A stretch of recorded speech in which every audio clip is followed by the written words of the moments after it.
The existence of React Native makes React one of the most valuable skills you can learn. Think about it. About 75% of what you already know from building websites carries over to mobile development. And that's exactly what you'll learn in this video. I used to compare React Native to React, but now it's more like Next.js, because now on mobile, you can do everything from file-based routing and component-driven architecture to API routes, even React server components. React Native is evolving fast, and this crash course will help you keep up. Hi there, I'm Adrian, and welcome to the Ultimate React Native Crash Course. In this course, you'll learn React Native from scratch, master the latest features, and build a modern, fully functional app.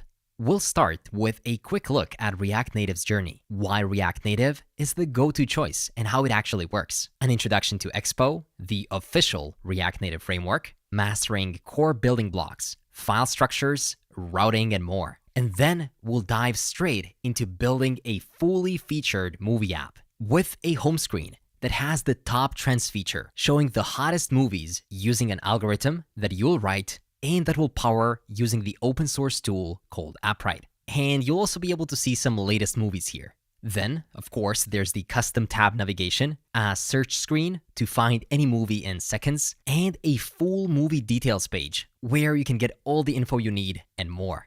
But this course isn't just about building an app. It's about building it the right way, by writing clean, scalable, and maintainable code.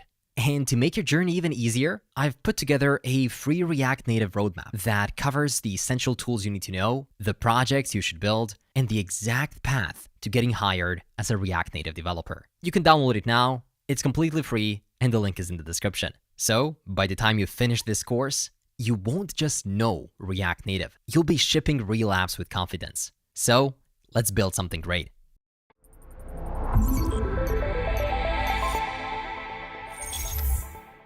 Before React Native, building mobile applications for multiple platforms was a nightmare. You had to write separate code bases for iOS and Android, which meant double the work, higher costs, and slower development cycles. But with React Native, you can write a single code base that works seamlessly on both platforms, making development faster, cheaper, and more efficient. And it's not just me saying this. Big companies like Meta, Discord, Microsoft, Tesla, Amazon, Airbnb, and even Call of Duty use React Native to build their mobile apps. React Native has evolved so much that you'll find fewer people fluttering these days. And with the release of React's new architecture, performance has been improved significantly. So the next time someone says, "Hey, React Native apps are slow," just take a deep breath and say, "Not anymore, Flutter boy." Let me break it down. First, there's the new JSI, JavaScript interface, which replaces the old bridge, allowing JavaScript to communicate directly with the native code for faster and smoother performance. Then, there are the new turbo modules that load native modules only when needed, reducing startup time and memory usage. And third, there's a new thing called Fabric, which optimizes UI rendering, making animations, gestures, and updates faster and more efficient. With JSI, Turbo Modules, and Fabric, React Native apps are now as fast and smooth as the native ones. And aside from its new architecture, cross-platform support, and native components, React Native also comes with hot reloading, allowing you to see the changes you code instantly. A huge community that just keeps on growing, and an easy learning curve, which means that if you already know JavaScript and React, you can quickly pick up React Native. And that's exactly what we'll do today. In this video, we'll use Expo to build our React Native application. And before you say, "Wait, real developers don't use Expo," hold on. If you check React Native's official documentation, Expo is the recommended way to get started. Read that again. But what the heck even is Expo? You're familiar with tools like Vite, right? Well, Expo is just that, only for React Native apps. It provides many tools and services that simplify development and help you build your app more easily. Expo is to React Native what Next.js is to React. It's a framework that simplifies React Native development, by handling the development environment setup, which means that you don't need to separately install Android Studio native dependencies and pre-built components for navigation, gestures, camera, maps, and more. It also supports something known as over-the-air updates, so your app users can get the latest code without needing App Store approvals. And this is huge. With Expo, you can deploy your app in minutes. But don't just take my word for it. Companies like Discord, Burger King, Coinbase, Xbox, and more than 2,000 companies are using Expo for their tools. And Expo, just like Next.js, just keeps on getting better. So if you still think React Native CLI is the better option, well, think twice. So now that you understand the importance of React Native and apparently how easy it is to build apps with it, let me show you. I'll first teach you some basic React Native concepts, and then very quickly into this video, you'll build a real mobile movie application. So let's dive right in. All right, let's jump right in. We've already talked about the benefits and drawbacks of React Native and how Expo can make your life easier. Now it's time to dive into the code and see how it works. If you've worked with React.js before, you'll find that React Native uses a similar syntax. But of course, there are some differences you should be aware of. So let me show you the ins and outs of React Native code. We can check out how it looks and how it functions when compared to React.js to help you understand the similarities, but also the differences between the two. So super quickly, you'll understand React Native's components and how to use them. When coding in React Native, you use JavaScript, just like with React. But instead of rendering HTML elements, you'll be rendering native mobile components. Take a look at this basic React Native component. Here, we're importing two important components from React Native library, view and text. Then we create a functional component called app that returns the text component wrapped inside of a view. What's interesting here is that we're using JSX syntax, which makes it super easy to create and visualize our components in a more HTML-like way. But if you take a closer look, you can quickly see that this is neither a P tag, nor an H tag, nor anything that we're used to while writing code that runs in the browser. In React Native, we use text instead. It's pretty straightforward. The text component is used to display text in the app, and you can style it using the same CSS-like syntax as in React. You can set the font size, color, and weight using the style prop. React Native also offers a style sheet utility that allows you to define styles by creating a single JavaScript object. This is super handy in larger applications as it optimizes performance. But as we all know, Tailwind CSS is rising in popularity. So in React Native world, Nativewind came into the picture, allowing you to write Tailwind-like CSS styles in React Native. Isn't this crazy? It feels like you're writing a regular web app, but instead you're developing apps for mobile. Now, let's talk a bit about the view component. Think of it as a box or container that holds other components. Similar to the div element in HTML, but with some added functionality specific to mobile apps. The view component is often used to create layout structures for other components. It has many different props that can be used to control its appearance and behavior. And one thing to note is that the view component uses Flexbox layout by default, which makes it really easy to control how its children components are laid out. So you can use Flexbox properties like flex direction, justify content, and align items to achieve any layout you want. But what if you want to add some interactivity to your React Native apps? Well, get excited because there are some amazing components that do just that. Components for creating buttons, links, and other interactive elements. The first one on the list is touchable opacity, which is great if you want to create a simple button. Think of it like a cousin to a React button component, but with even more room for customization. And instead of an on-click, in React Native, you're not clicking it, you're pressing it. So let's provide an on-press. The second similar component is called a touchable highlight, which allows views to respond to touch in a unique way. When touched, the component reduces the opacity of the wrapped div, revealing the underlying color. And then there's the touchable without feedback, which is there if you need to create an element that is clickable, but you don't want it to have any visual feedback when pressed. It is super useful when creating links or images that don't need any additional effects. And apart from these touchable components, there's also Activity Indicator, which allows you to show a spinner or a loading indicator within your app. Sure, there's also a simple button allowing you to set properties like the title, color, and an on press that is called when the button is pressed. But whenever you need some more advanced styling or behavior, you'll find yourself using the touchable components much more often as they offer greater flexibility. Now, the next super important component on the list of components I want to teach you right now, and which we'll use later on within our app, is called a flat list. A flat list is perfect for rendering long lists of items that need to be scrolled. It's like the map function in React, but with some extra features like optimized scroll performance and item separation. The way it works is you, of course, import it from React Native, and then you define some data, such as an array of objects you want to map over. Then you put it all in a view, and you call it flat list. A flat list by default already accepts some props, such as the data prop, to which you can pass an array of data you want to map over, and then a render item prop, which allows you to define exactly how you want to represent each item in the array. Pretty cool, right? Now, when should you use a flat list, and when should you just map over the elements? Well, for larger lists where you want to have smooth scrolling, go for the flat list. While for the smaller lists, the map function will do the job. There's also something known as a scroll view.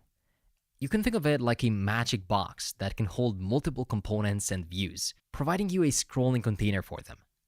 It's like the overflow scroll property of a div in HTML, allowing you to easily navigate through a list of items or large amounts of content in our app. You can put it within a view, call it scroll view, and then render some elements within it. By using the scroll view component, you can make sure that users can easily explore all the content, making your app more intuitive. And there's also a component which you'll find yourself using super often called Safe Area View, which gives you some sort of a safe zone to render your app's content within without it being covered by the device's hardware features like the notch, home indicator, or a status bar. It's great for building apps that are supported on different devices with different screen sizes and shapes. The way you use it is whenever you think something might be too long or awkwardly placed, you just wrap it within a safe area view. And while that default safe area view is amazing for most cases, sometimes it does fall short for some devices, making it not the optimal choice. So I often like to use a package called React Native Safe Area Context, which works across all devices, even for the bottom bar. But you don't have to worry about remembering all of that right now. I'll show it to you once you start developing your own first app. But bear with me for a moment. I first want you to know which components exist so we can later on use them more easily. For example, we'll surely have to display some images within our app, right? So how can we do that in React Native? Well, thankfully, once again, it is super similar to how it looks like in React. You just use the image component provided by React Native, you pass the source to it, which can be a path or a URL, and you're good. But if you want to display an image as a background, then you should use the image background component, which works in the same way, but just renders it as a background. It's specifically designed to allow other components to be layered on top of it, whereas just the image is used for displaying images on their own. And both of these can handle different image formats like PNGs, JPEGs, GIFs, and WebPs, but none support SVG files because of some native rendering limitations. So if you want to use SVGs, there's a third-party package called React Native SVG. Once again, don't try to remember it. I'll show it to you once again later on so you can use it within your own code.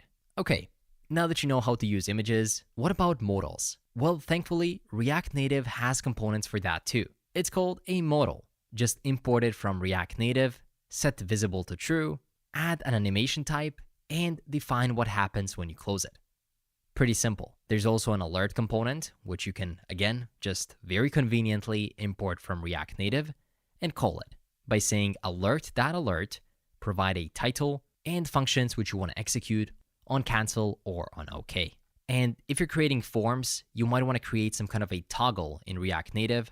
And for that, you can use a switch component. Once again, it is super simple. Import it, create a state for it, same as in React, create a function that manages it, and then simply call it like this within your code, provide some colors, its value, and what happens when you click it. There's also a component that I use super often called the status bar. Both React Native and Expo have their own versions that allow you to control how status bar should look like for each screen within the app. I prefer using the one from Expo. You can define a view with some text, and just beneath it, you can define a status bar. But what am I even trying to do? I'm just listing all of the different components that you can use to build your mobile applications. Well, I guess I'm just trying to show you that there are some differences, like p tags and h tags are now becoming text, divs are becoming views, but other than that, there are so many components that feel like you're writing React code within React Native, allowing you to build mobile applications. From touchable opacities for buttons, to modals, alerts, and more.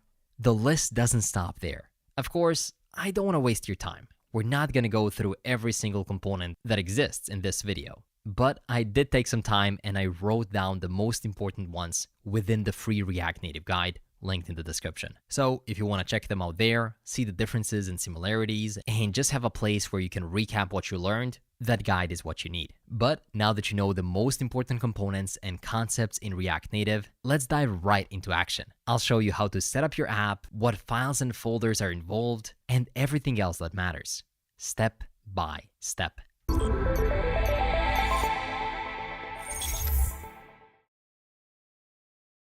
All right, before we dive into the development of the Movies app, let me quickly tell you what you'll build and learn along the way. You'll get the first-hand opportunity to put into code many components I was just telling you about a couple of minutes ago. Core React Native components like view, touchable opacity, image, flat list, scroll view, safe area view, text input, and more.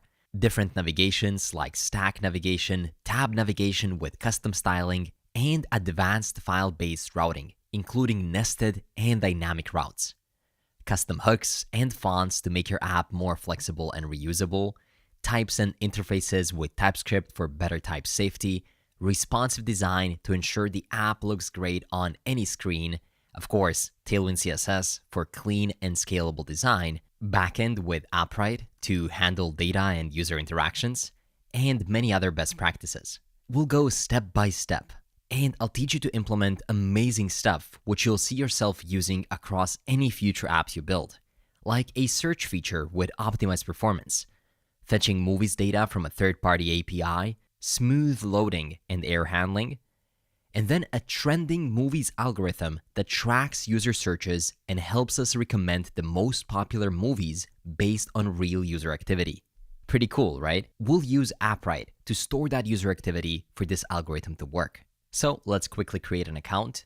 Click the link down in the description to be able to follow along and see exactly what I'm seeing. Create your account at the top right, or just sign in.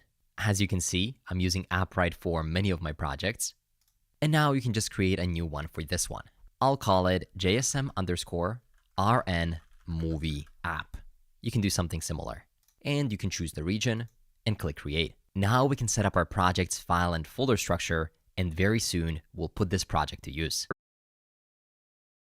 Let's get started with developing our app by first setting up our development environment. I've created a new empty folder on my desktop, called it Mobile Movie App, and opened it up within my IDE. Throughout this course, I'll be using WebStorm, the most powerful JavaScript and TypeScript IDE. Until recently, it was paid, so not everyone was able to use it. But as of now, it is completely free for non-commercial use. I'll leave the link in the description. You can check it out and download it for your operating system. Once you install it, you can set it up to look exactly how you want it to look. Currently, I'm using the Material Deep Ocean theme, and lately, I prefer using it over VS Code. So once you create an empty folder in whichever editor you're using, we can create our new React Native application. If you head over to reactnative.dev, click Get Started, you'll notice that there are a couple of different ways in which you can initialize your React Native projects. And as I've mentioned in the crash course, the recommended way, of course, is Expo. It'll provide us with a lot of important features out of the box, making our development experience that much better. So to start your React Native app with Expo, the only thing you have to do is run this command in your terminal. So let's write it together by opening up the terminal and running npx create-expo-app add latest, and then add / to install it in the current directory. Now it'll proceed to install all the necessary packages that we need to run our React Native application. And you can see that it's also starting to create our file and folder structure. Very soon, I'll explain exactly what all of these files and folders mean and what they do. Once it gets installed, you'll be able to run it. Now, going back to the docs, it says, hey, run this command and then continue with Expo. And when you click it, it'll show you how you can set up your development environment no matter which device you're using. In this case, I'll be using a real iOS device, but you can also use an Android. Then it's asking you how you would like to develop, and we'll be using Expo Go. So depending on your operating system, you'll be able to scan the QR code to download it or visit the Expo Go page on the App Store. Once you install it, you'll be able to create your account and your screen should look something like this. So the first thing we have to do is start a development server by running npx expo start. So back within our terminal, let's do just that, run npx expo start, and you'll be able to see different letters that allow you to do different things, but you don't have to press any of them. What you have to do is just scan this QR code. So I'll open up my camera and scan it right here. It'll say bundling, and in a couple of seconds, the app will run on your phone. There we go. We are live. As I mentioned, we don't need to rely on heavy tools like Android Studio or Xcode. Instead, we're using this easiest method to develop apps with React Native, which of course includes this Expo app on your phone. And as you can see, I can switch between different pages, touch different elements on the screen, and it feels like I'm using a real mobile application. Now, if you're not seeing what I'm seeing on the screen, then that must mean that you're having some problems. And thankfully, there is a couple of quick fixes. First, make sure that you're on the same Wi-Fi network on your computer and your device. And if it still doesn't work, it may be due to the router configuration, common for public networks. On iOS, you might have to grant the local network permission to the Expo Go app, or you can try using this npx expo start -- tunnel, or just read whatever the Expo app is saying and try resolving it step by step. But with that in mind, we are now ready to make our first change. To do that, we can head over within our app, tabs, index.tsx, and if you see this welcome themed text, you can say something like, welcome to my movie app, because that's exactly what we're building. If you save it, you can see that it'll change immediately, and we can remove this wave. So this means that we have established a connection between our code and our device, so we can see all the changes live. Now that our project is running, let me quickly explain what each one of the files and folders here does, so you have a better understanding of the entire code base, so you can more confidently make changes to your application later on. Let's start from the bottom to the top. First, we have the tsconfig, which contains the rules that TypeScript will use to enforce type safety throughout the project. And no worries, you don't need to know TypeScript to be able to proceed with this course. I'll teach it to you as we go. Next, we have the README, which is a text file containing some information about the project. Then there's the package lock and package.json, which contains the project scripts, dependencies, and additional metadata. After that, there's the app.json file, which contains the configuration options for the project and is often called the app config. These options change the behavior of your project while developing, building, submitting, or updating our app. Everything starts with an Expo object, which is the root object containing all of the app configuration. Then, of course, there's the app name shown on the home screen or the app screen, very important in case you want to make it custom. Then there's the slug, which is a unique identifier for the project used by Expo. It's used when defining the URL if you want to show your project on the web. There's the version of the project, the orientation, which defines whether your app should initially open in portrait, landscape, or the default screen orientation mode. The icon is the full path to the image you want to display. The scheme is a custom URL to enable deep linking. In this case, let's set it to movies. So later on, we can do something like movies, / some path. There's also the user interface style, which we can leave to automatic. This determines the dark or light mode. And then there's this new arch enabled, which enables the new architecture of React Native for better performance. It was that thing that I talked to you about in the crash course part, regarding JSI, turbo modules, and more. And what's best is that Expo immediately supports this new architecture without you having to do anything. Along with this, you're also getting the newest React features like transitions. Moving on, we have iOS-specific features that you can extend specifically on iOS devices. In this case, you can define whether it supports tablet devices. And then there are also Android-specific properties, such as app's adaptive icon, path to the image, color, and more. And similarly, there's also additional options for the web. Now, coming out of the app.json, there's of course the git ignore, which allows us to ignore some environment variables or git-related things. There's the scripts folder, currently having just one part, which allows us to reset the project to the bare minimum code. And then there's some boilerplate code, like custom hooks, constants, some components, assets, and finally the app folder, which allows us to route to different pages, similarly to Next.js. Or in this case, we're not calling them pages, we're calling them screens. You can see this tabs group in which we have more files. Within here, you'll be able to manage the layouts for different pages, and very soon I'll show you exactly how it works. There is a lot of code, but you don't have to memorize all of this boilerplate code, because I'll teach you how everything works from scratch.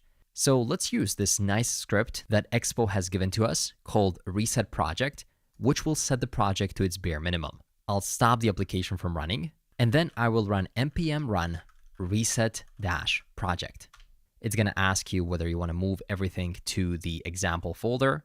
I'll say no, just go ahead and delete it. So as you can see, all of these folders have been deleted and some new files, very bare bones, have been created. We can once again run npx expo start to start the development server. And then you can just press the letter R to reload it automatically on your device. Now, if you check it out, it'll look much simpler. The app only consists of a very simple layout and an even simpler index.tsx page where we can say welcome, and we can dive right into extending it to build our movie application. Great job on completing the setup. We're done with the general setup of the application, but there are still some things we gotta set up, such as additional packages for styling and configuration that'll make our job easier later on. One of those packages is called Nativewind. Nativewind doesn't even have its own landing page. It just says, do you like using Tailwind CSS to style your apps? Well, this helps you do that in React Native. So we'll use it for that exact reason. You can install it by opening up a new terminal, keep this one running because it's the one running our app, and run npm install Nativewind, Tailwind CSS, React Native Reanimated, and React Native Safe Area Context. These are some packages that are going to make our styling easier. Let's give them a few moments until they install. And once that is done, run npx tailwind css init. This will generate our configuration file. You can find it within your code right here, tailwind.config.js, and you'll get a default configuration. But to make sure it works properly with our React Native setup, we'll need to update it a bit. Here, you want to include all the files that you want Tailwind to style. So in this case, everything within the app folder that ends with JS, JSX, or TS or TSX. And we're also adding a Babel preset. So just copy it from Nativewind's Expo setup and just override what you had in the Tailwind config file. Finally, create a new file within the app folder and call it globals.css. And within it, you'll have to import three things, or rather add three Tailwind directives: Tailwind base, Tailwind components, and Tailwind utilities. After that, we'll have to set up the Babel preset. So copy this config and create a new file in the root of your directory called babel.config.js and paste what you just copied. After that, we'll also have to modify our metro config. So just copy it, open up your terminal, and run npx expo customize metro.config.js. This will generate that config file, so you'll be able to find it right here, and you can override it with what we just copied from Nativewind.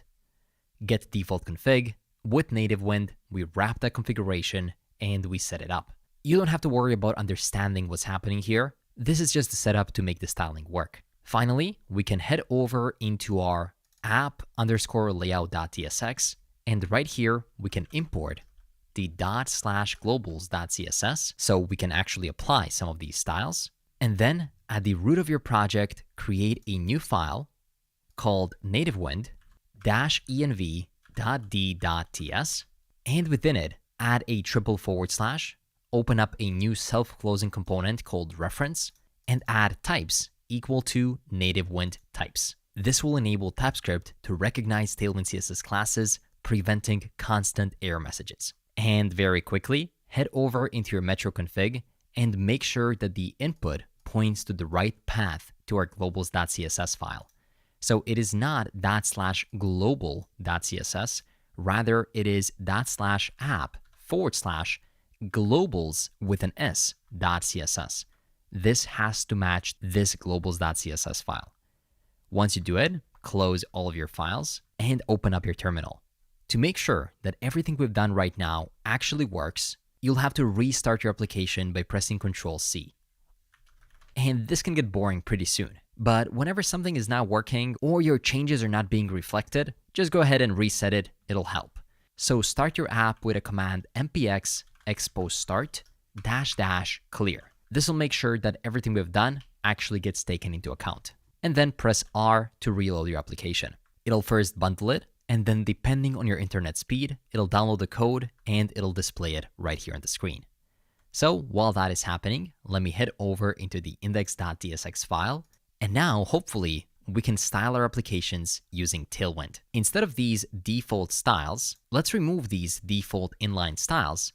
And instead, let's give it a class name and say something like flex-1, justify-center, and items-center, which should keep it centered like it did before. And we can also style this welcome by giving it a class name of text-5xl. And by the way, notice how my WebStorm IDE is giving me all of these options in a super nice way. So I immediately know exactly which styles will each one of these Tailwind CSS properties apply. We can also give it a text blue of 500 as well as font-bold. If you save it in a matter of seconds, you'll be able to see the changes reflected on your device.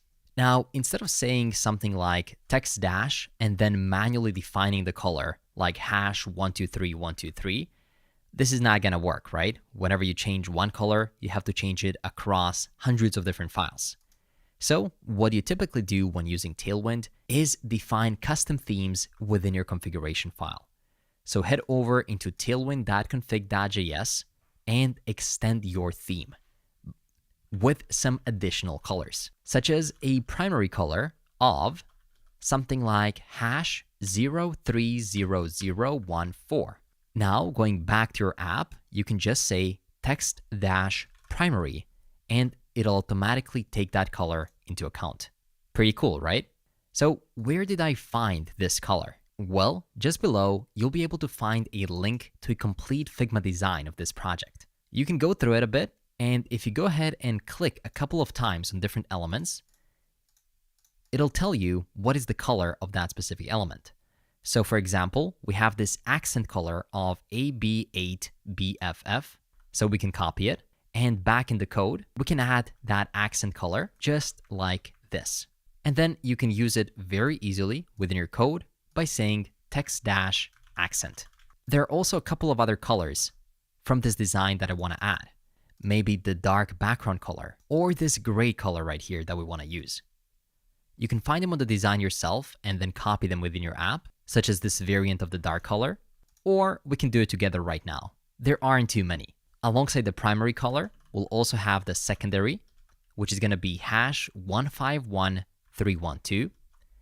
We'll also have a couple of variations of the light color, such as the 100 variation of #D6C7FF. We can also have a 200 variant of #A8B5DB, as well as 300, which is going to be set to #9C-A4AB.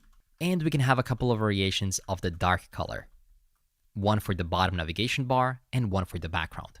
So I'll say 100, #221F3D, as well as 200 variation of #0F0D23. If you save it, all of these variations of different colors will be extended in our theme So now you can very easily use them by saying text-dark-200, for example. And with that, we have just set up native wind inside of your project, allowing us to style our applications more easily. You'll definitely want to save this entire process somewhere, as this is something we'll have to do with every single app.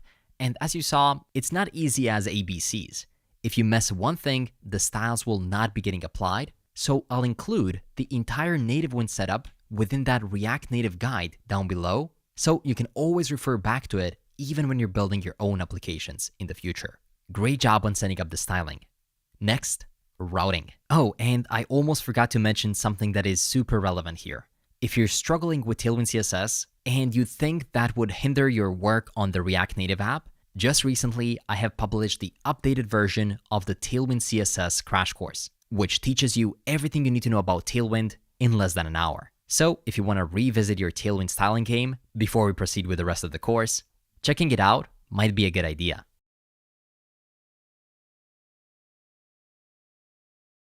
It's time to do the routing.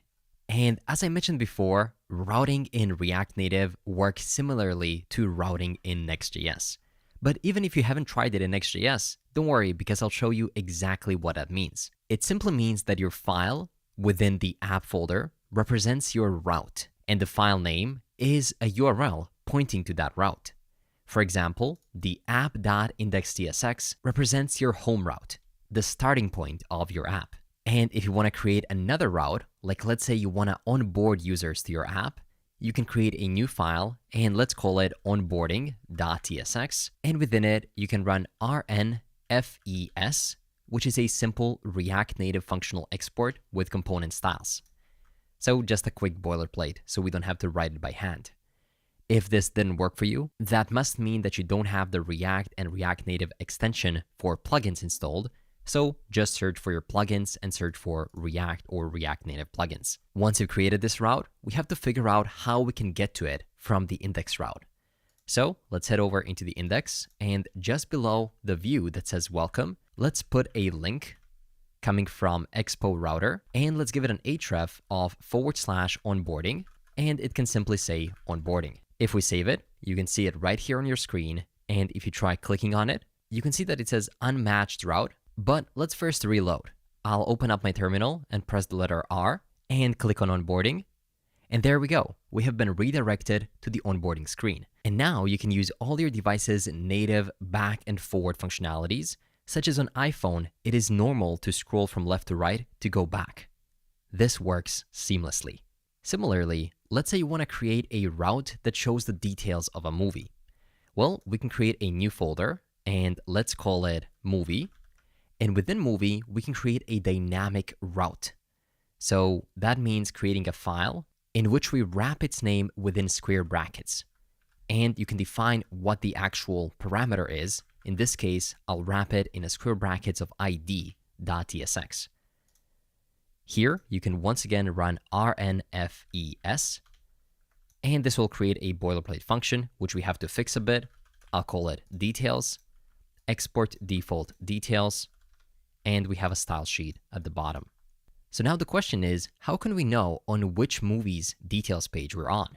Are we on the Iron Man's details page or Batman's, for example? Well, we can extract the route param information in Expo like this by saying const destructure whatever name or title you put within the square brackets, and then get it from use local search params coming from the Expo router. If you do this now, you can use this ID variable. So I'll say movie details, and then I'll render the dynamic ID right here. So now back in our index.tsx, we can create another link, and this one will point to /movie/Avengers. And we can say Avenger movie. If we go back, you can now see this new link. And don't forget to reload. So one more time, just press the letter R and wait until it reloads, so we make sure that this new route we created is recognized. You'll have to do this whenever you add some new pages.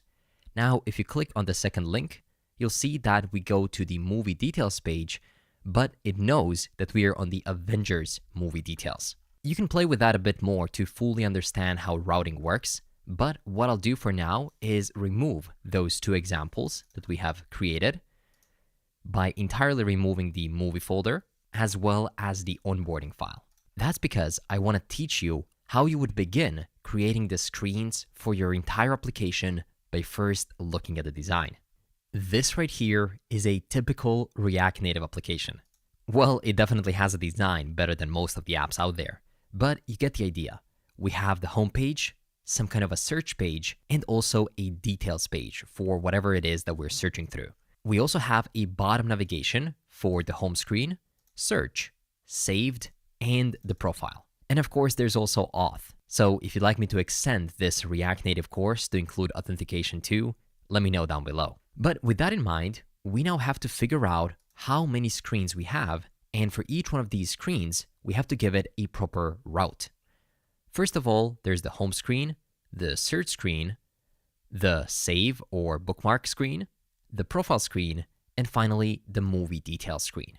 Out of these 4 screens, we only want to show the tab navigation for the first 4 screens and not the movie details, because we'll get to the movie details by, of course, clicking on the movie card. Expo allows us to do just that with route grouping.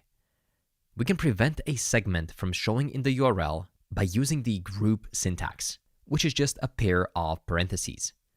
So for example, if we have app root home.tsx, it'll match to home. And if we don't put it into a route group, then we'll have to say root home, which we don't want to do. So groups are great for organizing sections of the app. So let me show you how we can group our routes within the application. First, let's create a group route folder for our tabs. I'll call it, in parentheses, tabs. Within tabs, we can create a new _layout.tsx. So now we want to ensure that we show the mobile navigation only on that screen. Keep in mind that there can only be one index.tsx route.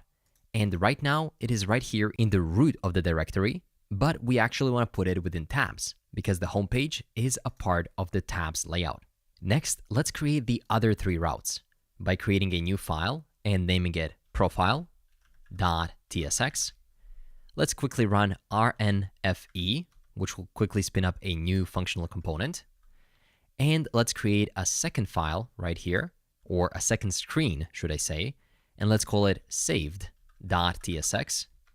Also run rnfe, and finally create the last screen. Let's call it search.tsx and run rnfe.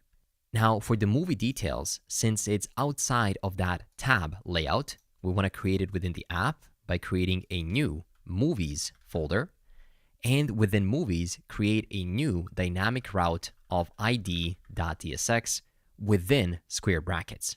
There, you can also run rnfe and make sure to fix the name to movie details.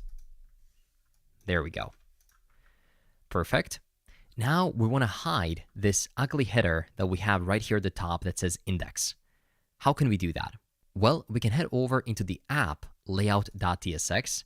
That is this one that we had from before, not the one within tabs. And here we can expand the stack component. And within it, we can render something known as a stack.screen, which is a self-closing component where we can give it a name and say that it'll be a string of tabs. This is the route group which we created. And we can also give it options of header shown is false. And we also want to repeat this stack.screen for our movie details page by saying name is equal to movie /ID like this. And we can say options header shown is set to false. If you save this and reload, because the header is still here, well, to hide it completely, we have to head over into the underscore layout of the tabs folder, and then you can run rnfe right here to create a new layout. Instead of returning a view right here, let's instead return something known as tabs, coming from Expo router. Within tabs, you can render a tabs.screen component.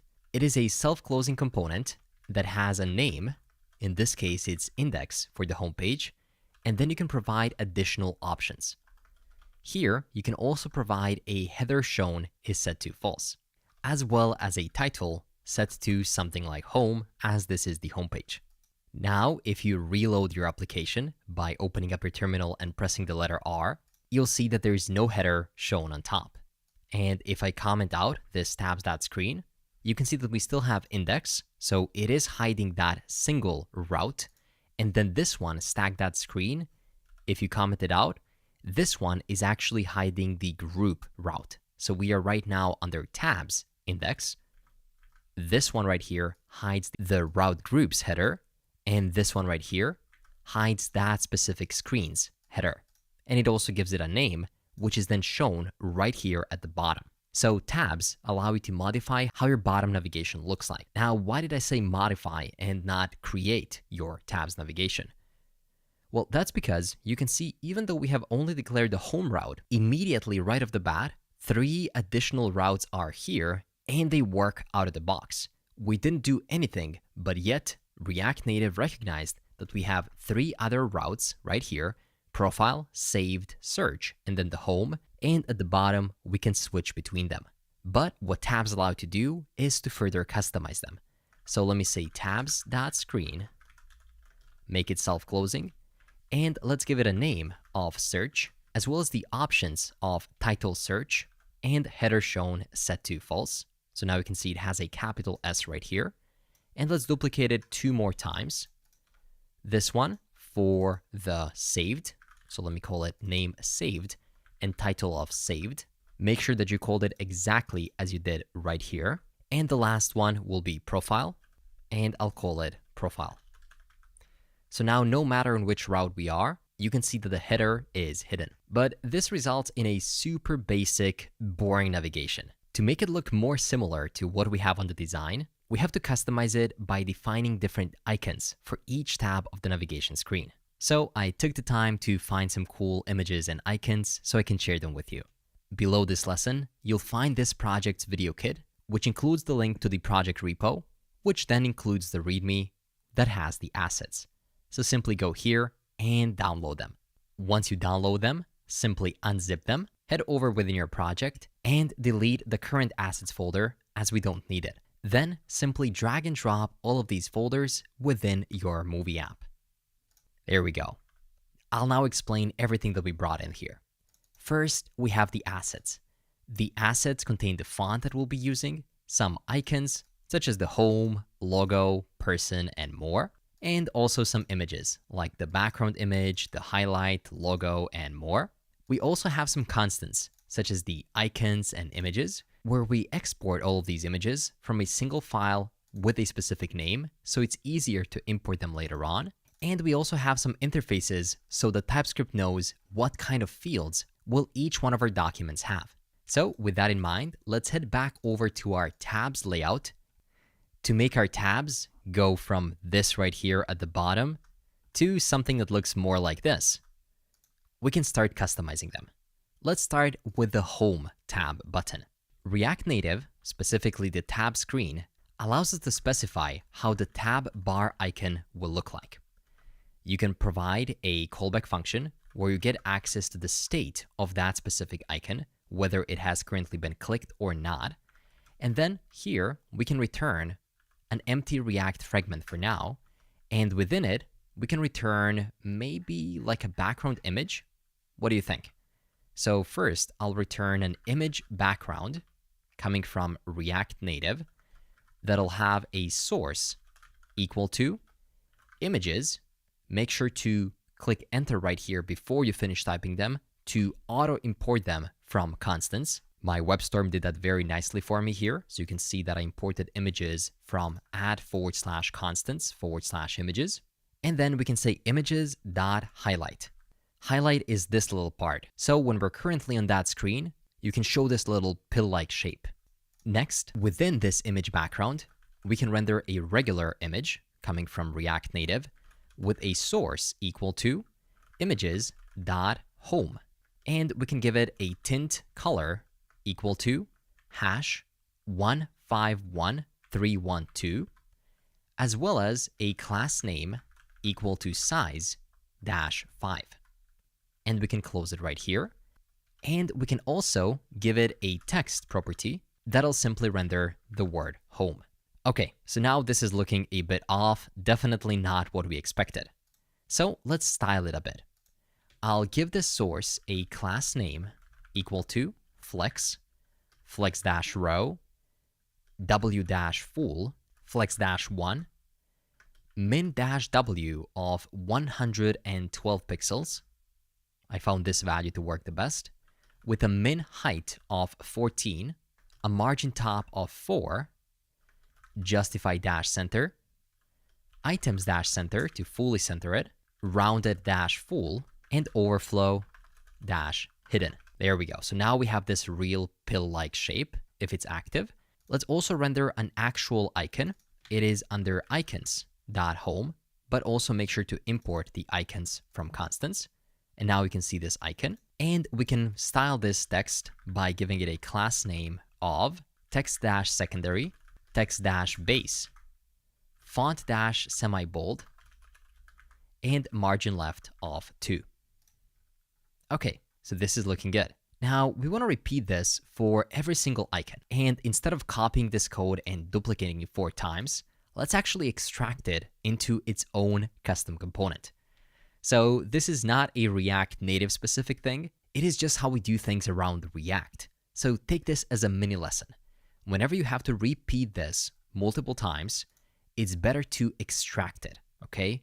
So now I'll take this entire image background and I'll create a new component out of it by saying const tab icon is equal to a functional component that returns this image background, which I can just paste right here. But it seems like we have an error. So let's put this component to use by rendering it right here instead of the code that was previously on here. Tab icon. And immediately we get the same output, but it looks so much better. But now here's the problem. Whenever you extract something into a custom component, well, how are you going to reuse it, right? Because now if I head into the options of the search screen and I say something like tab bar icon, where again we can define how it looks like, and then I specify that I want to show some kind of an icon, well, what happens? It's going to be the same one as in the home. So of course we want to figure out a way of how we can differentiate those 2 places where that component is being used. And here, this is a mini lesson on reusability. You want to figure out how to make a custom component reusable. And you can do that, of course, through props. So many things here are always going to be the same, such as the image background component, the classes we're going to use, and the colors of the text. But what will change is going to be the icon, the text, and maybe the state of the focus. Are we currently on home or are we on search? So whatever changes from component to component, you have to pass it as a prop. I'll pass a focus state equal to focused, as well as an icon equal to icons.home, as well as a title equal to home. And I'll put it into multiple lines so it's easier to read. I'll copy it and I'll paste it right here for the search. But for the search, of course, it's not going to be just icons.home. It's going to be icons.search, and the title will be set to search. And now we can also just copy this entire tab bar icon and add it for the other 2 icons. This one, the third one, will actually be called save. So I'll say tab icon icons.save, and the title can be saved. The icon name is save without the D, but I decided to add the D right here, saved. And finally, the last one will be the profile. So here we can render focused icons.person, and the title will be profile. Now, if I save this, you can still see that all 4 of them say home. But now let me collapse them just so you can see how tidy this looks like. There we go. So now we have 4 different tab screens with different titles and icons. And the only thing we have to do is extract those props right here at the top, focused, icon, and title. For now, we can make them of the type any, and we have to use them whenever something has to be dynamic. So instead of icons.something, I'll simply render the icon that we're passing through props. And here, instead of saying home, I will render the title. If I now save this, you can see that the icons for all 4 of them have changed. Also, Not always we want to show this image background. We only want to show it if it's focused. So I'll say if focused. In that case, we can return whatever is right here. So I'll indent it properly and end it. Else, I'll return something much simpler, like a simple view that'll render an image of a source equal to icon, a tint color equal to hash A8B 5dB, and a class name of size of 5. Of course, import the view from React Native and give it a class name of size-full, justify-center, items-center, margin top of 4, and the rounded-full. If you do that, you'll notice that now the icons are going to look much better. So let's collapse our tab icon. And let's further customize how all of the icons together look. We can do that through options, not on the individual tab screens, but we can do it directly on the tabs by saying screen options. And here we can say tab bar show label. We can set that to false. So now we have no labels, just the icons. We can also modify the tab bar item style, and I'll give it a width of 100%, a height of 100% as well. I'll give it a justify content of center, as well as align items of center as well. And we can also modify the tab bar style. So this is the entire tab on its own, where I'll change the background color to hash 0F0D23. Border radius will be set to about 50. There we go. We can also give it a margin horizontal of about 20. Let's also give it a margin bottom of 36, a height of 52, a position of absolute, overflow of hidden, and border width of just 1, with a border color, which is going to be the same color we used above, 0F0D23.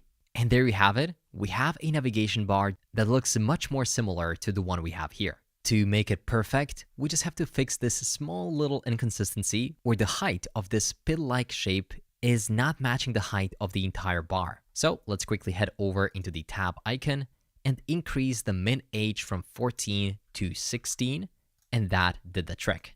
Perfect. So now take your phone in your hand and just click between different pages.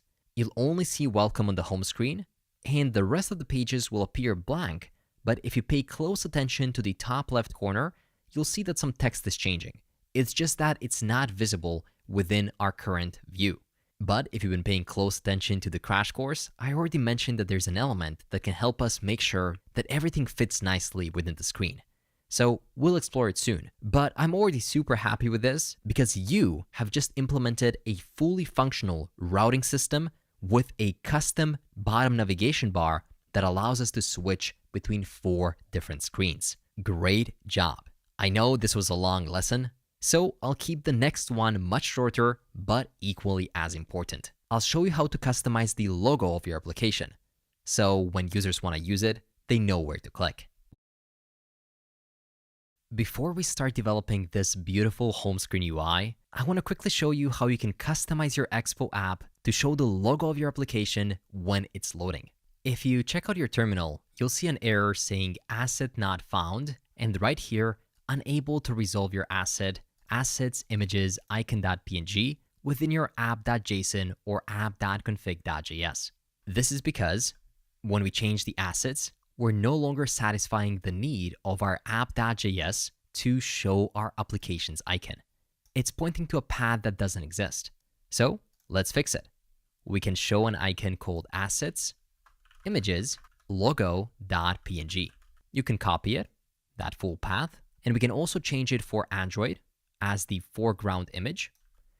And while we're here, let's also change it for the web right here as the favicon. Oh, and right here under the Expo splash screen, let's modify it here as well. Perfect. So once you do this, open up your terminal and press R to reload your application for the changes to take effect. As soon as it bundles, the error will be gone and our icon will be applied.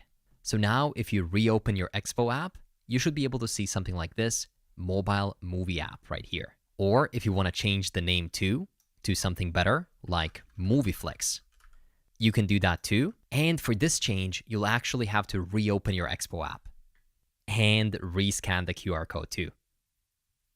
There we go. Now we can see this icon even on the splash screen. And when you open it within Expo, there we go. Both the icon and the title are here too.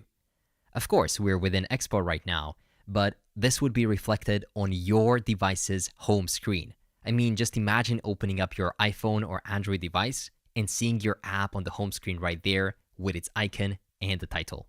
Pretty cool, right? There we go. As promised, this was a short and sweet lesson. Next, we can focus on a super important part of this course, which is building out the UI of our homepage. So let's do that next. To start developing the UI of our home screen, head over into App, Tabs, and then index.tsx. Here is where we have this welcome. So for now, let's focus on implementing the header component. I'll clear this entire view and create another. This one will have a class name equal to flex-1 and BG of primary. Finally, we're going to go away from this light screen to a nice dark color. Within this view, we can render an image coming from React Native. See how WebStorm very easily auto-imports it at the top. And we can render a source and give it a source of images. Now keep in mind, if I just press enter, it'll auto-import it once again from @/constants/images, and I'll call the images.bg for the background. Let's position it a bit by giving it a class name equal to absolute. Let's also give it a W full, so it takes the full width of the screen, as well as a Z index of 0, so we can show some elements on top of it. Right below it, we can render a scroll view. This is used to make the whole screen scrollable.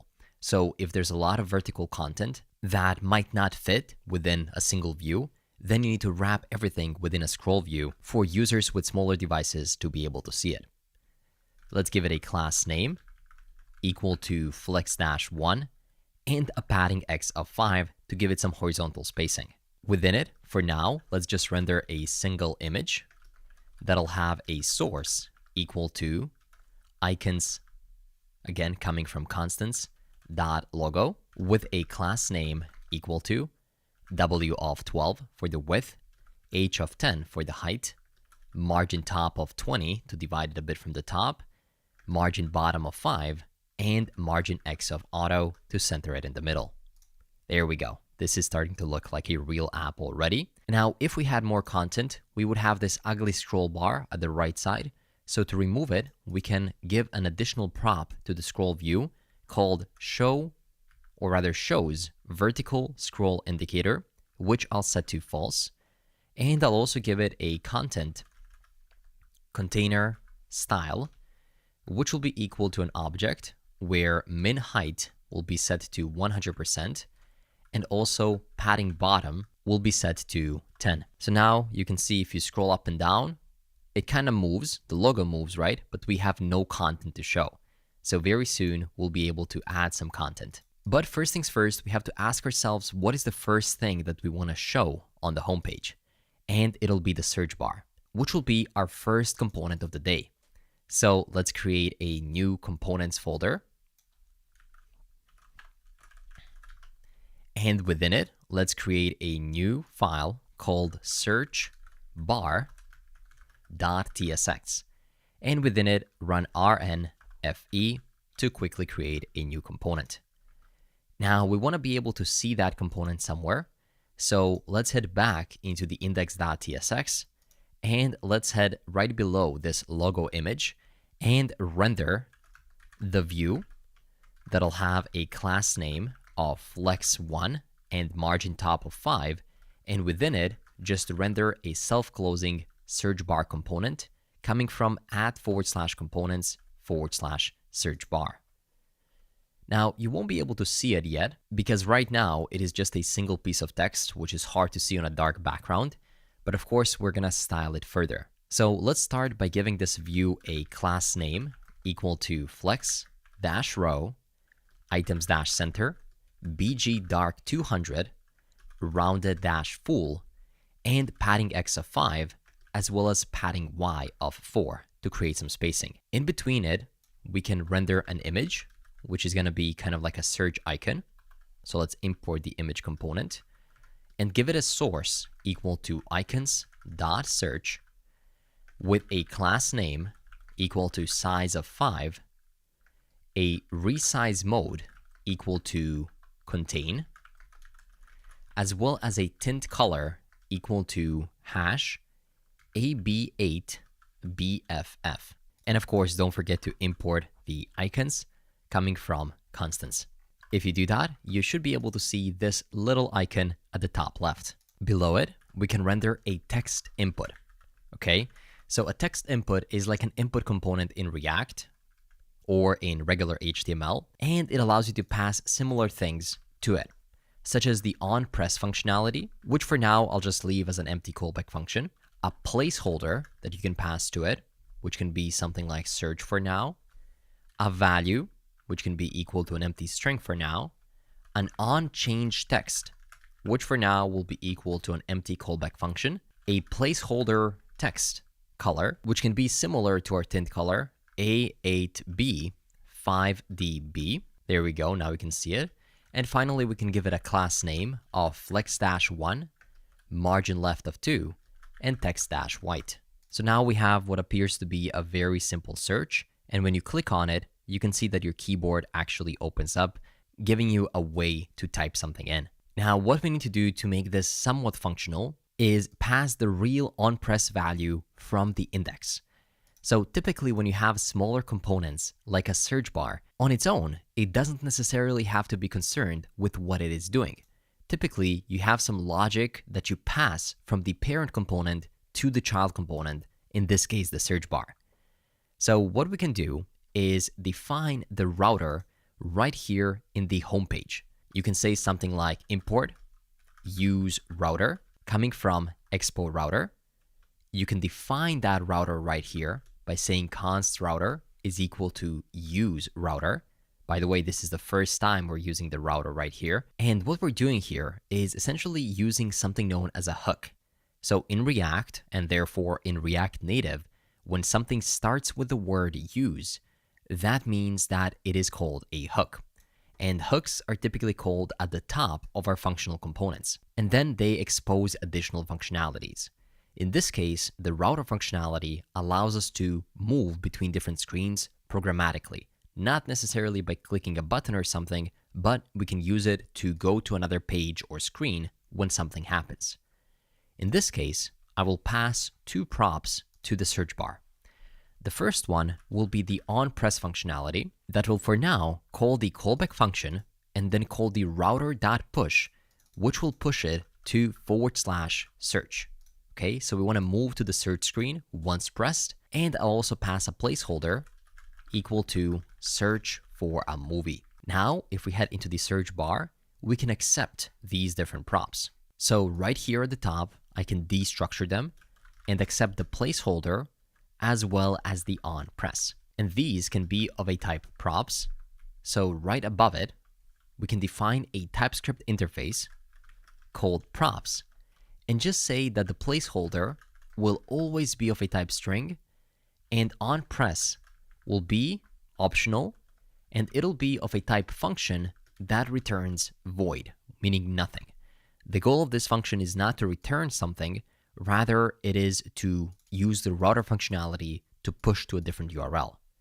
So if you haven't used TypeScript before, don't worry. What this interface does is it simply tells our React application, or React Native in this case, what the types of those props should be.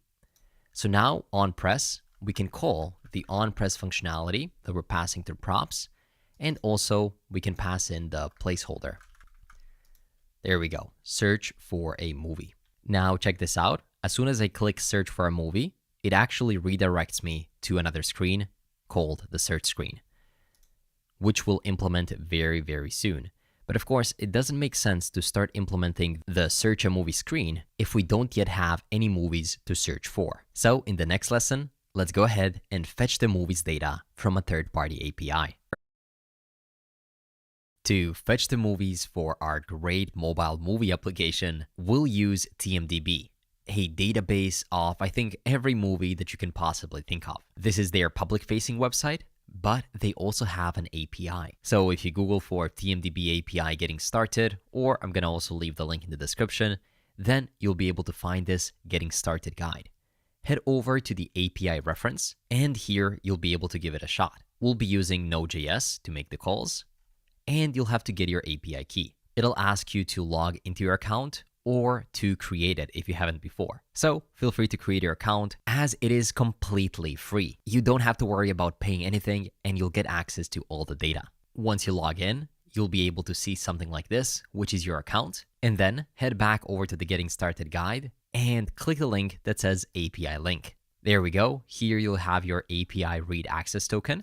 So copy it and save it somewhere, and do the same thing for the API key. Head over into the API reference, and if you're logged in, you'll see that all of the credentials will be filled in alongside a demo request that you can try. In this case, they're making a request to the authentication.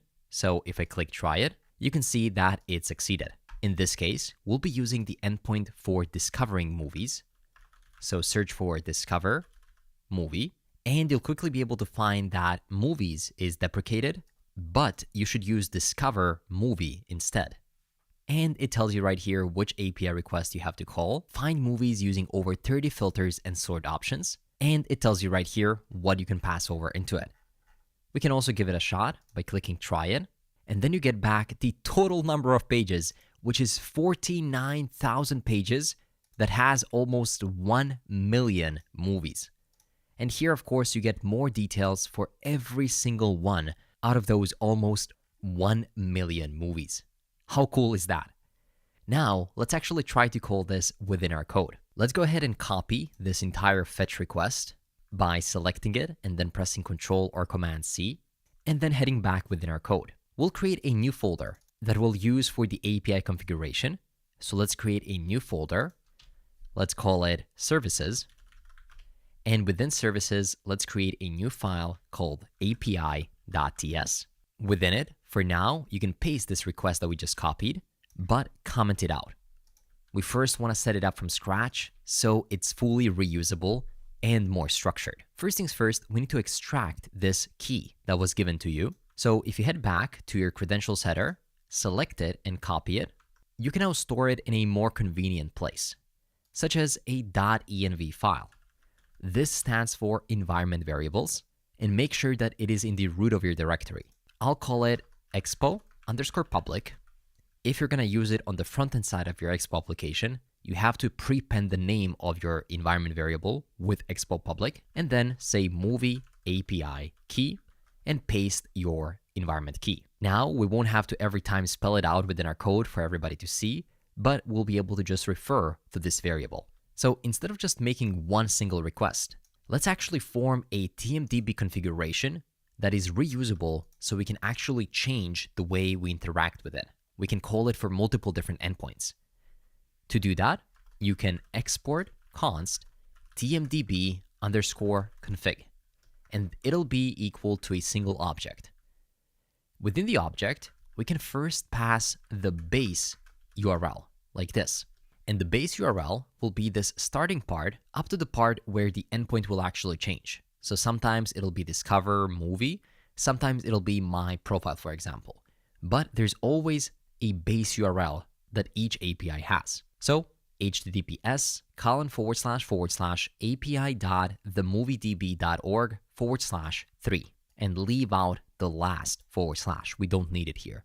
Next, we have to pass the API_key, which will be equal to process.env.expo_public_movie_API_key. This is coming from our environment variables. Next, we can pass the headers that we're making with the request, where we're going to pass the accept property to let it know what kind of data should it accept, and this will be equal to application.json. And also we have to pass the authorization header, which is equal to a template string of bearer, and then you once again render the process.env.expo_public_movie API key. We're not spelling it out like this. Perfect. So with that, we have basically utilized this entire part, and the only thing that remains to be changed is the URL that we're calling. So in this case, you can see we're looking for /discover/movie. But now that we have this configuration object, it'll be super simple to create a function that just calls one endpoint. Let me show you. Export const fetch movies is equal to an asynchronous function that will accept a search query, and we can open up a code block. Now, for this query, we also have to pass the type, and we can say that the query is of a type string. It'll look something like this. Next, we have to define the endpoint that we're calling. So I'll say const endpoint is equal to /discover/movie sort by popularity descending. So this will give us the most popular movies. Then we have to get the response out of that call by saying const response is equal to await fetch. We're going to fetch a specific endpoint with the following options. I'll pass the method of get, so we want to make a get call, and I will also assign the headers to be equal to TMDB config.headers.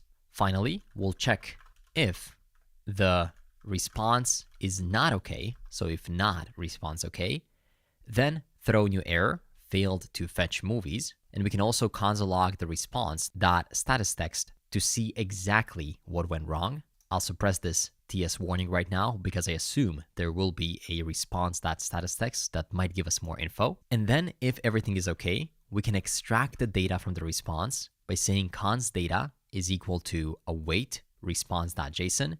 And finally, we just want to return the data.results, which contains the actual movies, out from this function. And this would be great. I mean, this works amazingly well for just fetching the most popular movies.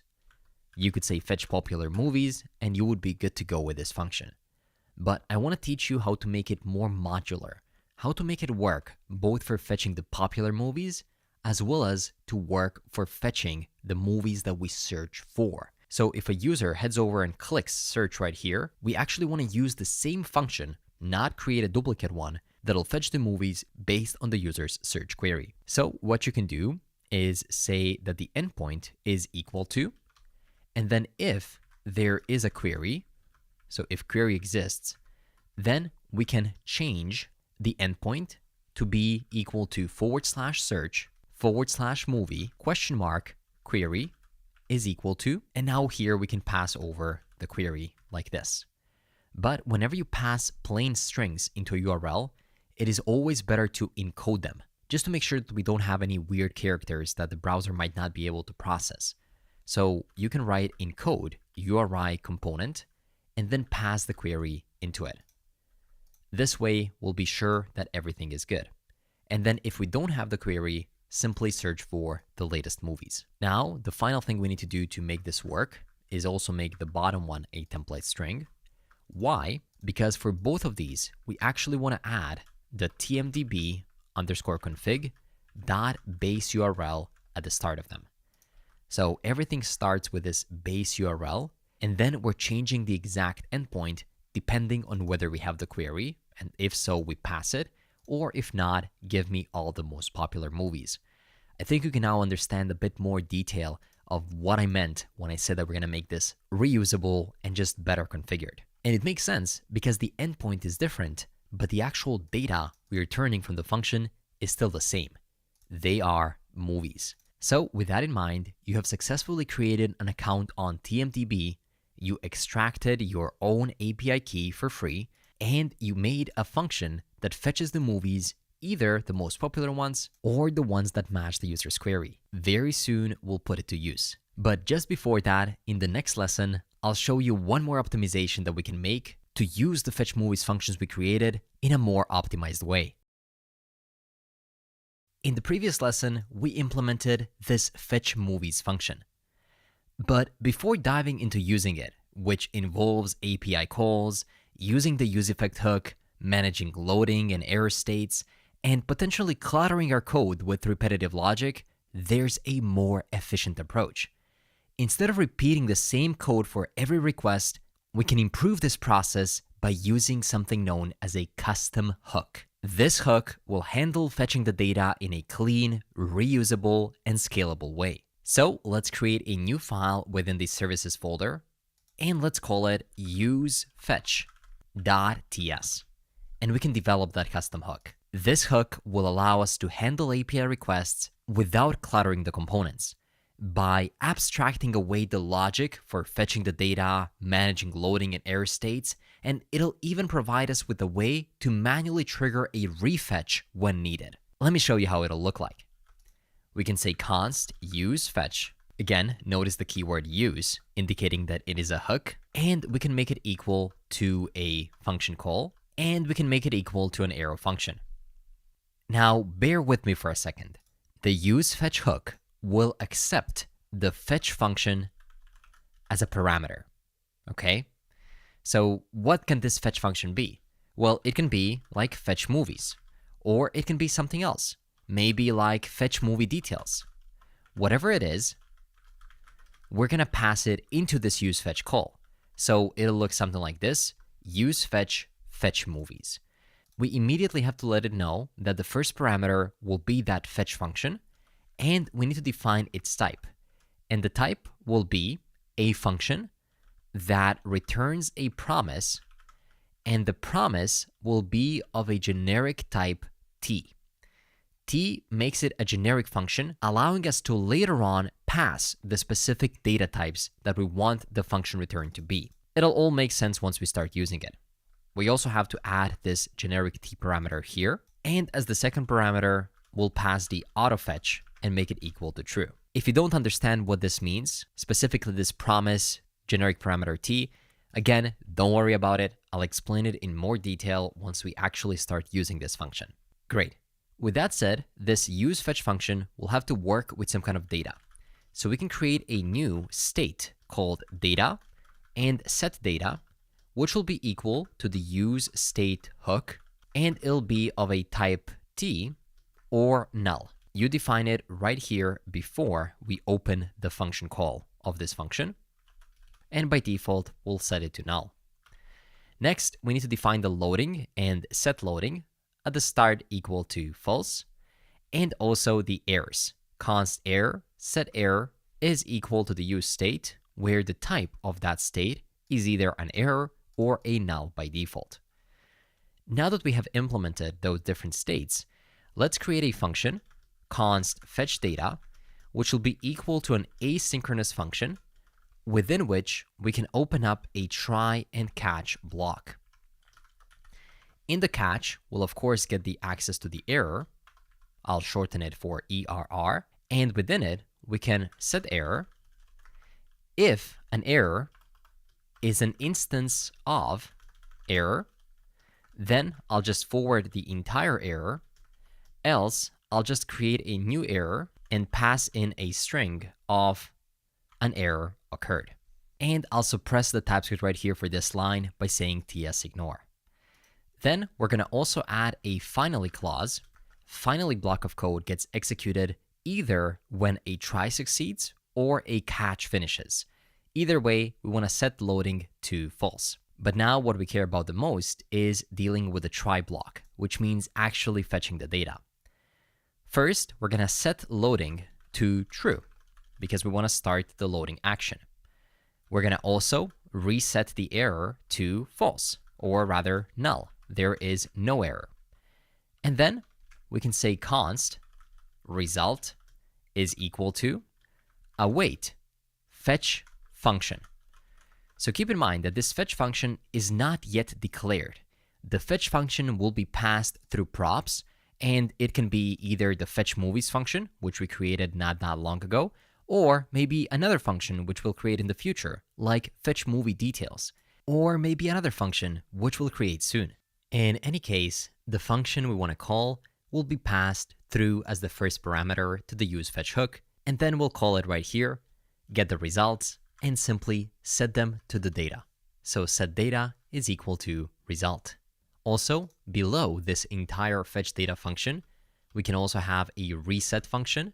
So const reset is equal to an arrow function where we set the data to null, set the loading to false, and set the error to null as well. Finally, I'll also create a use effect hook. And a use effect hook is called when you want to do something at the start of your component load. So in this case, as soon as the component loads, we want to check if auto-fetch is turned on. That means that we want to automatically fetch the data in that case. So if auto-fetch is true, we'll simply call the fetch data function. Finally, hooks have to return something.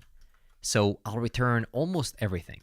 The data state, the loading state, the error state, the refetch function, which I'll call fetch data, as well as the reset function. So later on when we use this hook, it is dealing with everything data related. Fetching, loadings, errors, and finally the data that it's returning. So let's say export default use fetch, so that in the next lesson, we can use the use fetch hook, as well as use the fetch movies function, merge them together to be able to fetch and display movies. And we're finally ready to fetch and display the movie data. To do that, let's head over into our homepage, app, tabs, index.tsx. Fetching the data now should be super simple, since we have already done all the hard work of actually implementing scalable, reusable fetching functions that contain all of the necessary data fetching logic.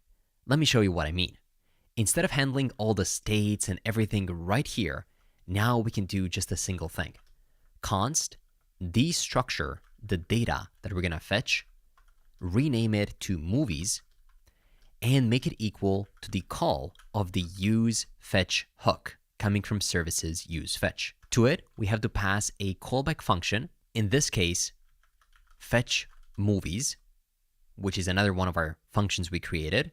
And to it, we can pass a query, which by default will be set to an empty string. Let me actually put this into multiple lines so you can better see what's happening. There we go. So we're calling the use fetch hook, and to it, we're passing a callback function called fetch movies, to which we pass the query. This query right now is empty, but later on, once we implement search, or once we navigate to the search page, we can fill in the query data. But it doesn't matter if it's empty right now, because you know what happens. Fetch movies, if a query doesn't exist, returns the most popular movies. So we're still good. Now, alongside the movies themselves, back from the use fetch hook, we're also getting the loading, which I can rename to movies loading, and we're also getting back the error state, which I can rename to movies error. And just so it's easier to read it, I'll put it into multiple lines. And there we go. All the data we need nicely contained within a single call. So let's put it to use. Right below the icon's logo, we can check whether we're currently loading the movies. So if movies loading, in that case, we can show an activity indicator built right into React Native. It is a self-closing component for which you can define the size. In this case, I'll make it large. The color, which I'll set to #0000FF, and you can also define the class name, which I'll set to margin top of 10 and self center. But if we're not loading the movies, then maybe there's an error. So let's check. If movies errors exist, then we will render a piece of text that'll say something like error is equal to movies error $.message. And finally, if we're not loading and we don't have an error, we can return a view within which we'll have the search bar and the rest of the content. So basically, I can just copy this view that we had before and put it right here instead of this view that I created. Next, below the search bar, we can create an empty React fragment, and within it, we can display a piece of text that'll say something like latest movies. To be able to see that text, let's give it a class name of text-lg, text-white, font-bold, margin top of 5, and margin bottom of 3. And I'll try to reload the application just to see whether the changes happen. There we go. You can see the latest movies right there. Sometimes you have to manually restart it. Now get ready to use one of the most important React Native components called a flat list. imported from React Native, and let me show you how it works.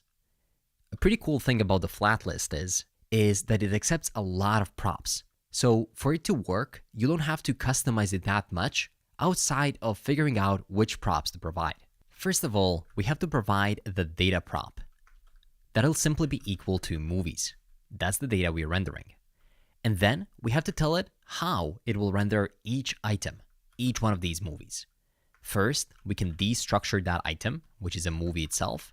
And then for each item, we can have an immediate return. What does an immediate return mean?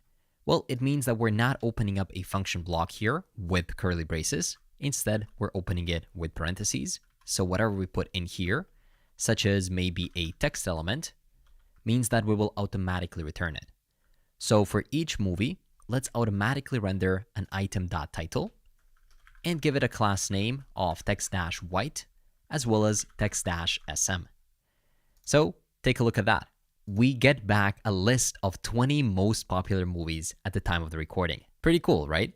Another thing we have to pass into the flat list is the key extractor, which simply helps React Native figure out how many elements they are and where they're positioned. So same as before, we get access to the item and we simply want to take the ID of each one of these movies.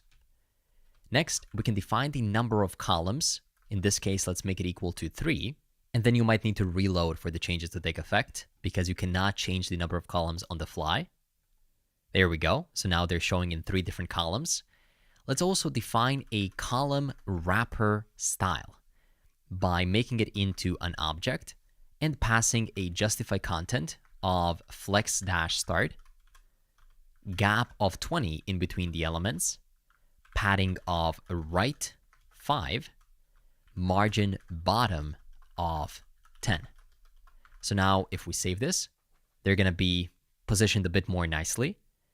And we can also pass a general class name to the entire flat list as margin top of 2 and padding bottom of 32. Also, let's say scroll enabled is set to false as our entire view already scrolls by itself. Perfect. So now we're displaying 20 of the most popular movies in the world just by passing the movies array as data into the flat list. Pretty cool, right? And I think you can now get the idea of what I meant when I said that the flat list is super extensible and you can modify everything just by calling different props.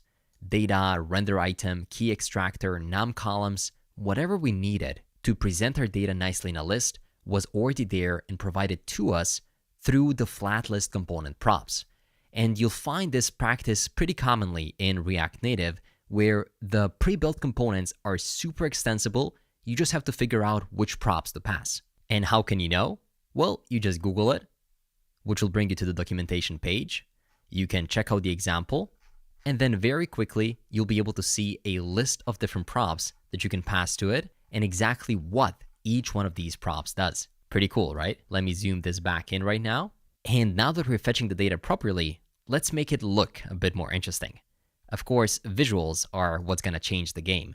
Right now, we are showing just the title, but what if we could show an image for each one of these movies? Just so we don't have to declare it in many places, we'll create a new reusable card component for the movie. So let's create a new file in the components folder, and let's call it moviecard.tsx. Run rnfe to quickly spin up our movie card component. Give it a class name equal to text-white and text-sm. And let's call it right here instead of this simple text element. Instead of that, I'll call the movie card and I'll self-close it like this. Now, we have a similar problem that we had before with the tabs layout, where each movie card now shows exactly the same data. So to be able to make it different, we have to pass the right props to it. So what does it mean in this case? Well, we can simply spread out all of the properties of the item or of the movie. So that way, we'll be able to extract them directly within the movie card. So let's head over into the movie card and let's accept all of the props that we have passed into it, such as the ID, the poster_path, the title, And where am I getting all of these from? Well, remember, we already made a mock response before, and TMDB gave us back exactly the data that we're getting, such as the poster path, overview, title, and more. So let's get it. Vote_average, as well as the release date. And these will be of a type movie, which we declared before under interfaces. So we already know what each movie has. Now we want to make each one of these cards clickable, because once we click it, we want to go to the movie details page. So I'll make it into a link. And this link, of course, has to be imported from Expo router. It'll have an href of /movie/ID and as child. As child simply means that the card that is inside of the link will actually be the thing that's clickable. In this case, we'll make it a touchable opacity. So like a card is technically a clickable button in this case, coming from React Native. We can give it a class name equal to W-30%. So each card takes only 30% of the screen. And within it, let's first render an image. This image will have a source equal to an object where the URI is. We can check if the poster path exists. If it does, then we'll set it to be equal to https://image.tmdb.org/t/p/w500 and then poster path like this. Else, if we don't have a poster path, we can render just a placeholder. So it'll be a string of https://placehold.co/600 by 400 /1A1A1A/FFFFFF.png. Sorry for spelling out the entire URL. Just thought it would be the simplest way to share it with you. Now reload your application, and let's also give this image a class name of W-full, age-52, and the rounded -LG for the rounded corners. We can also give it a resize mode equal to cover. Right below that image, still within the touchable opacity, let's also render a piece of text that will simply render the movie title. And we can give it a class name of text-sm, font-bold, text-white, and margin top of 2. And there we go. Once again, you can see all of these movies. But hey, where is the poster? Why can't we see the images? Well, let's first console log the poster path to see whether we're getting back the paths of those movies. So the URLs are coming back. But hey, where is the poster? Why can't we see the images? Well, for the image to be displayed, we need to give it a URL, which I do believe we're getting as the titles are here, so the poster should be too. But images also need a width and a height. And I thought that I was providing a width of 100% and a height of about 208 pixels. So why is it not getting applied? Well, if you head over into your tailwind.config.js, you'll see that we're saying that only the app folders and files will actually include Tailwind styles. But we have to do the same thing for the components.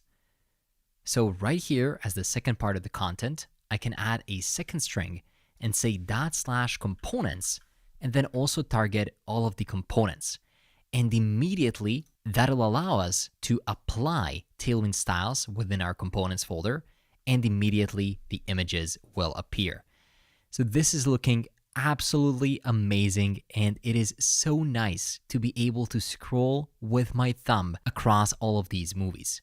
And since we're using touchable opacities, you can see as I hover over them, it appears as they are clickable. All of this is happening natively within our mobile application. Beautiful. For me, I see some of the movies that are currently popular. If you're watching this video later on, for you, some different ones might be. So in the comments down below, let me know what is the popular movie from your list that you like. And with that said, we also have one little error right here saying that the path of movie / is not a valid path. And it's actually pretty amazing that React Native can understand that we don't have a movie ID path. We only have movies, plural. So as soon as we change it, that's working. Great. So now that we're showing the image and the title, already this is looking amazing, but we might as well show some more information. So let me open up another view right here and give it a class name of flex-row, items-center, justify-start, and a gap of X, meaning horizontal only, of 1. Within it, we can display another image, but this time a much simpler one, just coming from icons, which is coming from constants, .star. So we want to display the number of stars for each one of these with a class name equal to size is set to 4. And below it, we can render a piece of text that'll round up the current score. So I can use the math.round vote average divided by 2. Because it goes up to 10, we want to have it up to 5. So if we do this and reload our application, the changes are still not getting applied. So sometimes you might need to just reload your application by pressing Ctrl+C and then run npx expo start one more time, and then press R to fully reload it. But why can't we see the star yet? Oh, it's not src in React Native. It's source. Oh, it's those little gotchas, right? That always get you. There are some small differences between React and React Native, so be careful. But thankfully, there aren't many. Let's also give this text a class name of text-xs, extra small, text-white, and font-bold, as well as uppercase. So now we can show the rating right here. Below this view, let's render another view. This one will have a class name equal to flex-row, items-center, and justify-between. And within it, we can render a piece of text that'll have a class name equal to text-xs, text-light-300, font-medium, and a margin top of 1.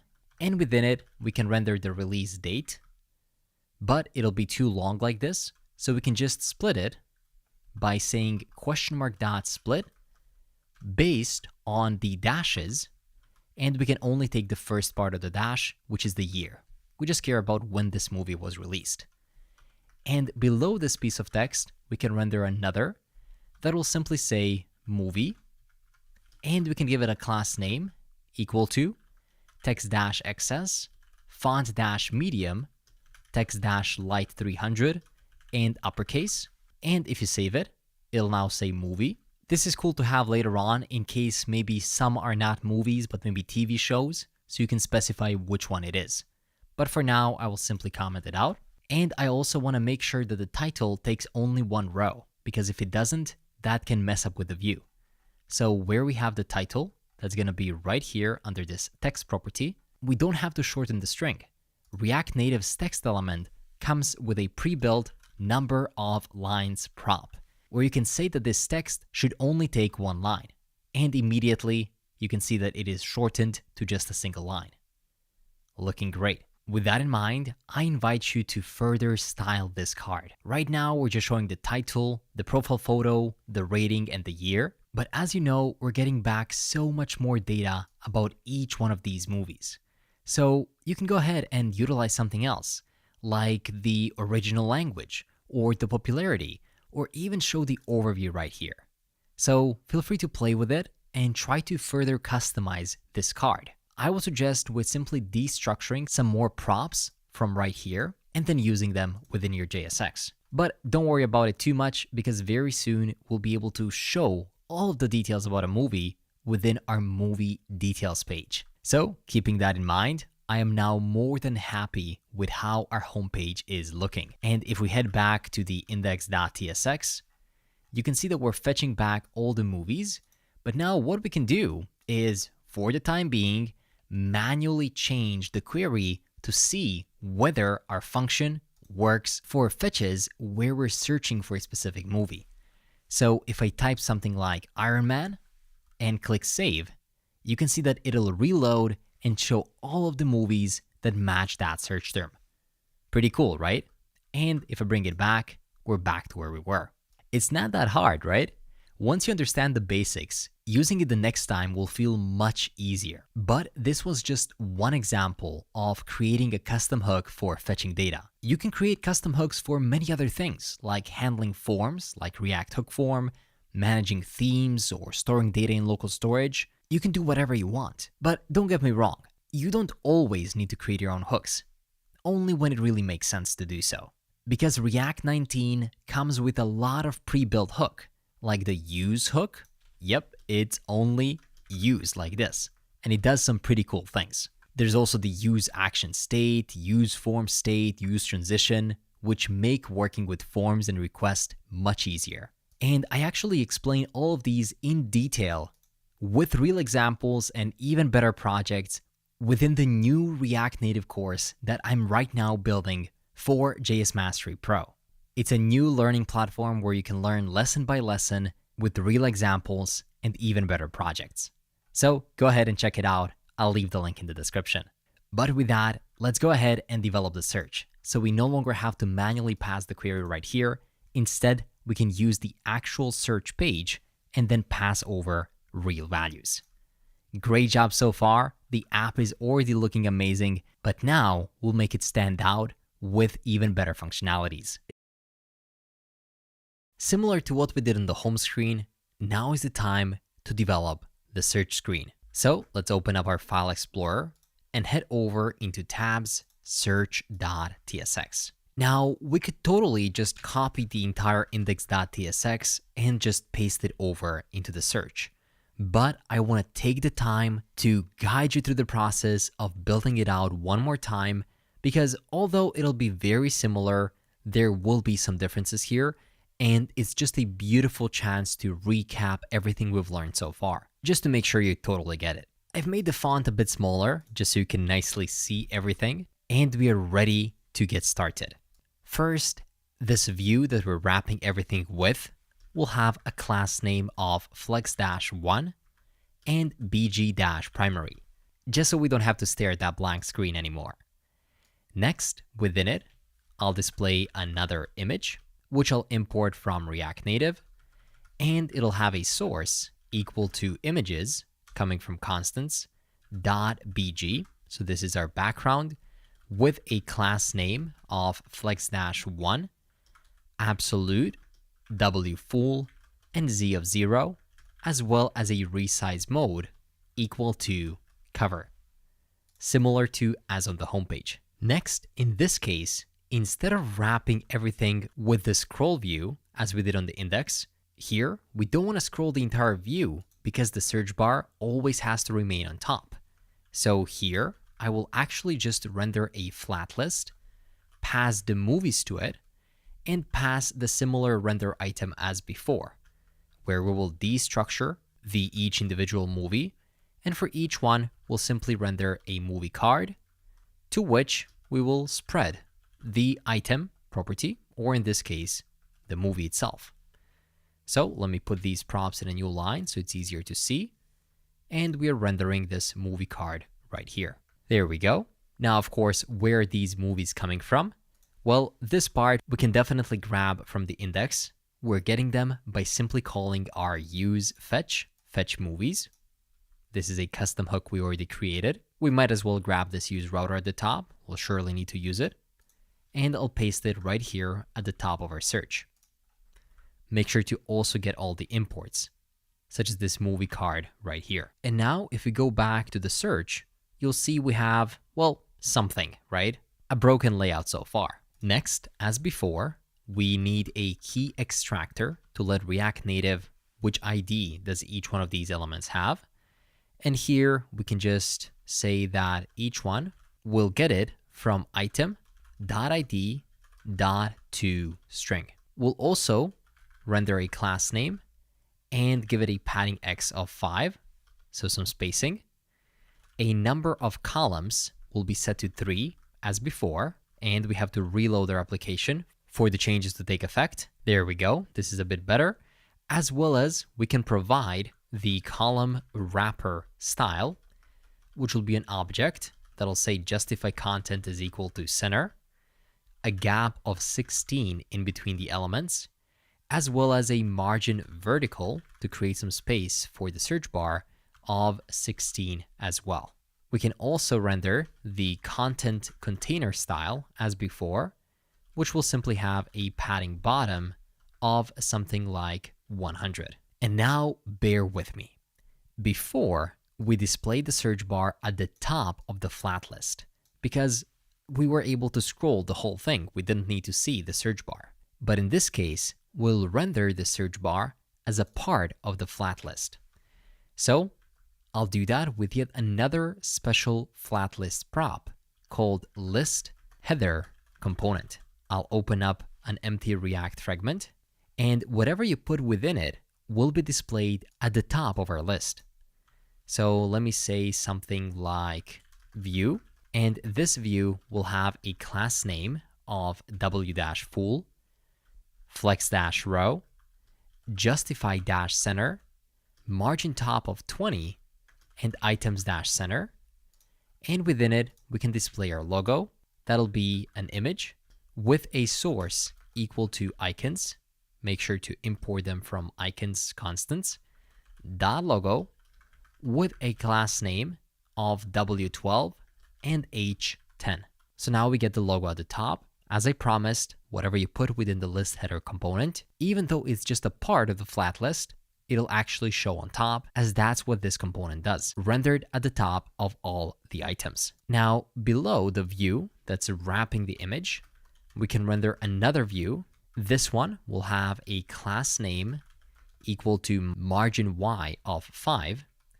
And here we can render the search bar coming from components search bar. And we can give it a placeholder of something like search movies, ... There we go. It appeared right on top. Right below the view, we can also check whether we are currently loading. So I'll say something like movies loading. And if movies are loading, then we can show an activity indicator with a size is equal to large, a color is equal to #0000FF, and a class name equal to margin y of 3. So now we have to get access to this movies loading. And we're getting it right here through this use fetch call. But I have to spell it properly. The L in loading is uppercased. Now, if we go back, if you're paying close attention, you would have been able to see the loading for a short period of time. But if we don't have a loading, then it is possible that we might have some kind of an error. So I'll say if movies error, in that case, we can render just a single piece of text that'll have a class name of text-red-500, padding x of 5, and margin y of 3. And the text will say error, and then we'll render the movies error .message. No errors for now. And finally, below it, I'll open another dynamic block of code. And if we're neither loading nor there is an error, then we can take a look into the current search term. Let's say that the search term right now is hard-coded, search term, .trim, so we want to trim any extra spaces. And if the search query exists as well, we want to check if there are any movies .length. So movies .length for that search term. And if that is greater than 0, in that case, we can finally return a piece of text. And this piece of text will say, search results for. We can put an empty string right here, and then render another piece of text that'll say search term. And I'll style the second piece of text by giving it a text-accent class name. And I'll style the first piece of text by giving it a class name of text-XL, text-white, and font-bold. Oh, and now I see that I call this just loading an error instead of movies errors and movies loading. So you know what? It might be just simpler to call it like that. It makes sense that we're loading the movies. So I'll just not rename the loading and the error to loading movies and loading error. I'll just keep them as loading and error. So here I can now change the movies loading to loading and error to error. Same thing right here. And now this message right here makes sense. If there is no loading and no error and search term exists, and if movies.length is greater than 0, well, then display this piece of text. So now if we go back, you can see search results for search term. So let's make it dynamic. Right at the top of this component, I'll create another use state. We don't need the router in this case. So let me delete it.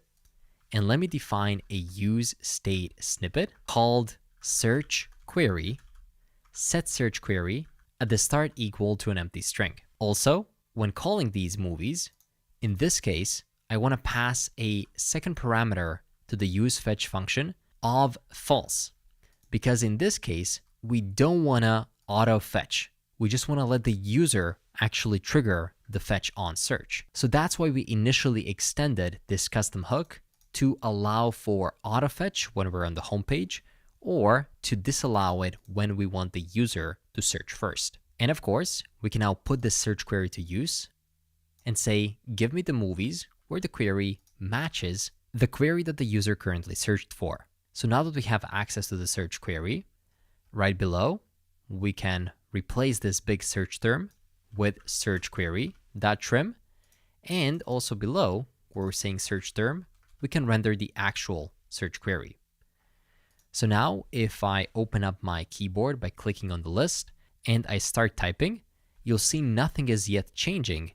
And that's because we haven't passed proper values into the search bar. So to the search bar, alongside the placeholder, we also have to pass the value equal to search query, as well as on change text equal to a callback function where we simply set query or set search query to be equal to text that is coming right here through props. And we can set the type of this search to a string. But as you can see, the search bar is still not accepting the value prop. So let's head into it and let's implement it. I'll simply say also accept the value, and the value will be of a type string. Once you do accept it, simply forward it here, value, and also forward the on change text. I believe that's how we called it, on change text. So it'll be a function that doesn't return anything, void. And now we can make that on change text right here instead of this dummy callback function. If we now do that, looks like I didn't properly define the type. Here, we're getting something as the first parameter, and it is text of a type string.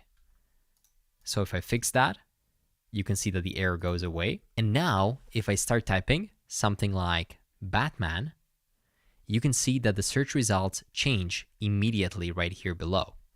I can type Marvel, that works as well.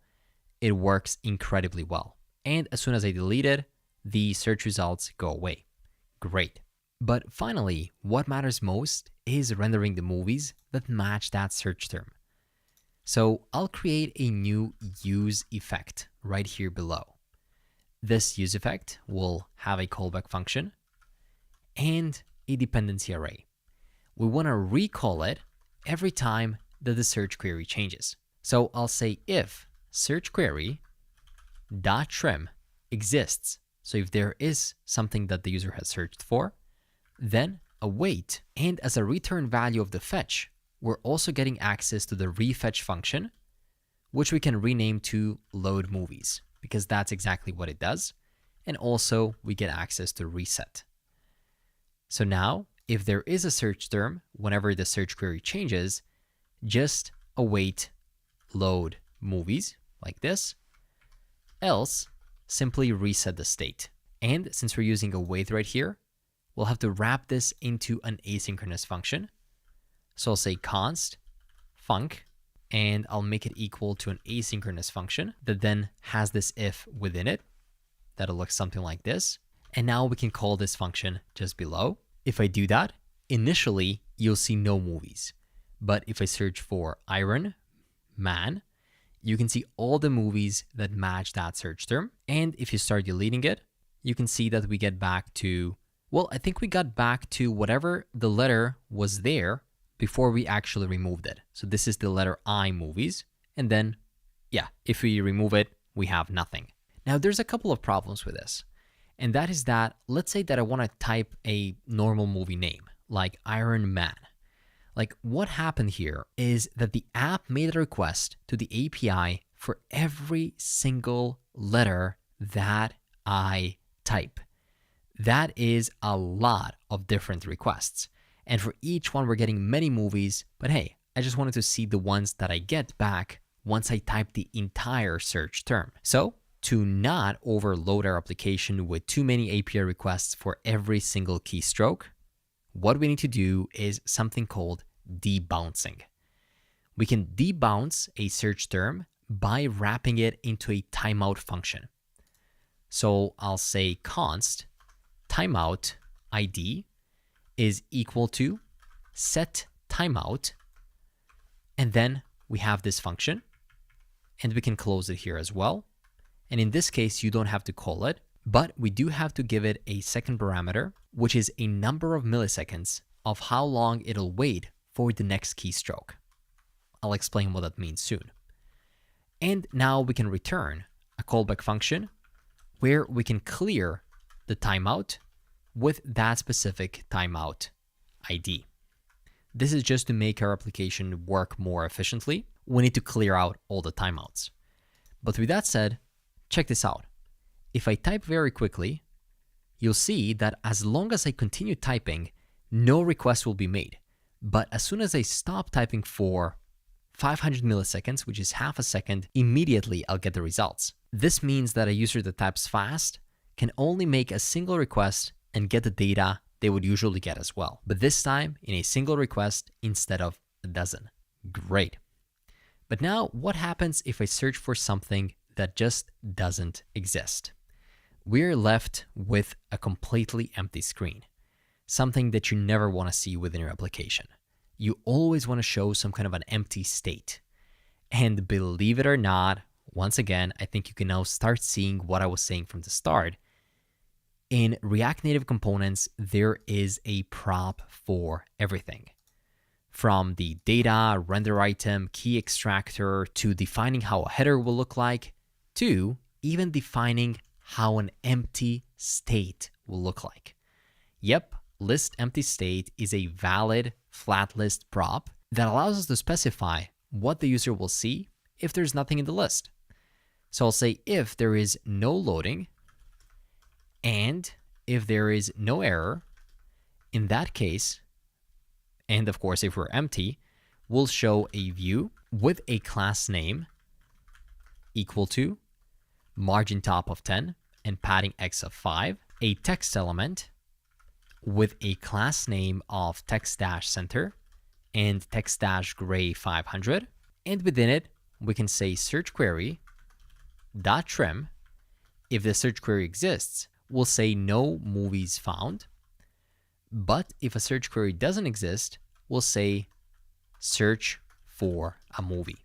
And of course, if there is a loading on error, we'll just return null for the empty list component because we want to display something else.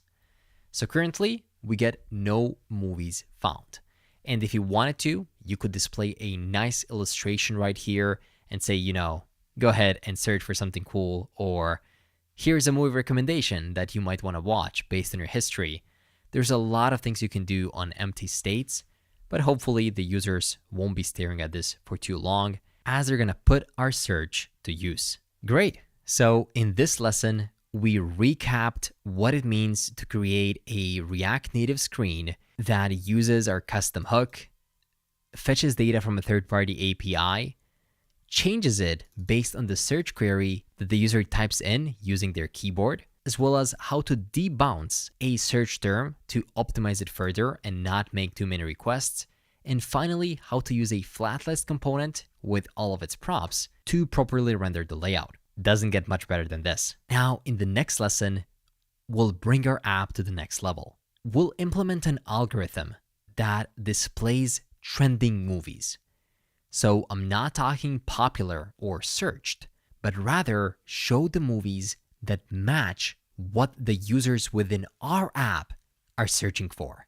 That can kind of give you an idea of who your users are and how we can further customize the app.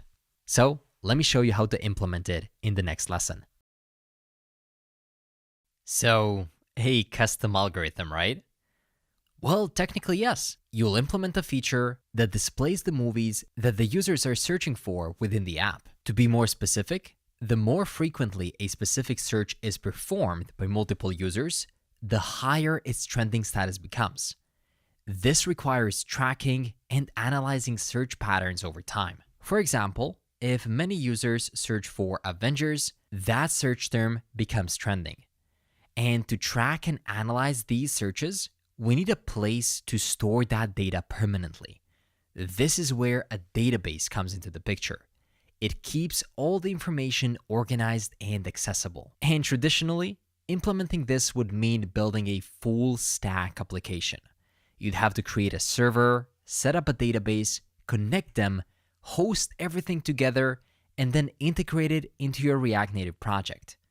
While this approach works, it can be a lot of effort and requires diving into backend development, which is a whole different area of expertise. An easier way to get backend functionality without starting from scratch is using a backend as a service platform. It'll provide you with APIs and tools to let you store your data, manage auth, and more without needing in-depth backend knowledge. In this course, I'll use Appwrite because it's simple, open source, and free to use. Plus, it'll save us from diving headfirst into backend work when we really just want to focus on making a React Native app great. So click the link in the description and create your account, and then head over to your console.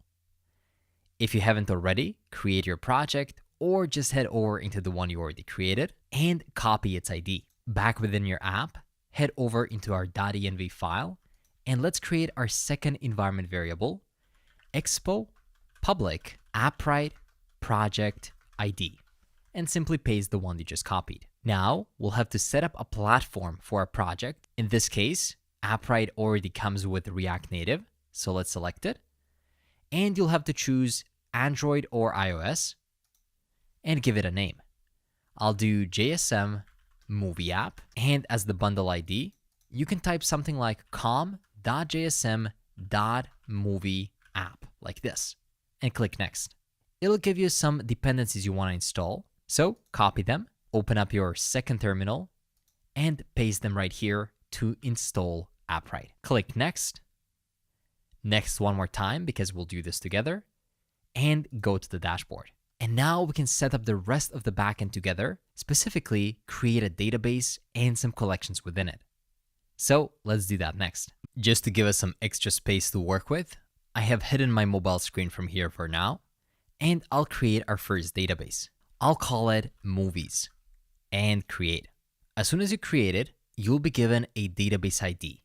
Copy it and store it within your editor within the env file as expo public Appwrite database ID. Next, create a new collection within that database.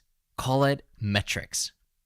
You'll also be given the ID of the metrics collection, so copy it and paste it as the expo public Appwrite collection ID and paste it. Now you'll want to create different attributes for the metrics collection. The first one will be a string of search term. So let's say search term. Let's say that it can have maybe 1,000 characters, and let's make it required. After that, we'll do an integer of count. It won't be required, and we don't need to enter the min and max size, but the default can be set to 0. So this is how many times has a user searched for each specific movie, or rather for a specific search term. Let's also create another attribute of a type URL and call it poster_URL. I'll make it required. So we can store the poster of the movie that people are searching for. We can also save an integer called movie_ID, and I'll make it required. And finally, we want to save the title of the movie people are searching for. I'll enter the size of 1,000, better to have more than less, and I'll make it required. Great.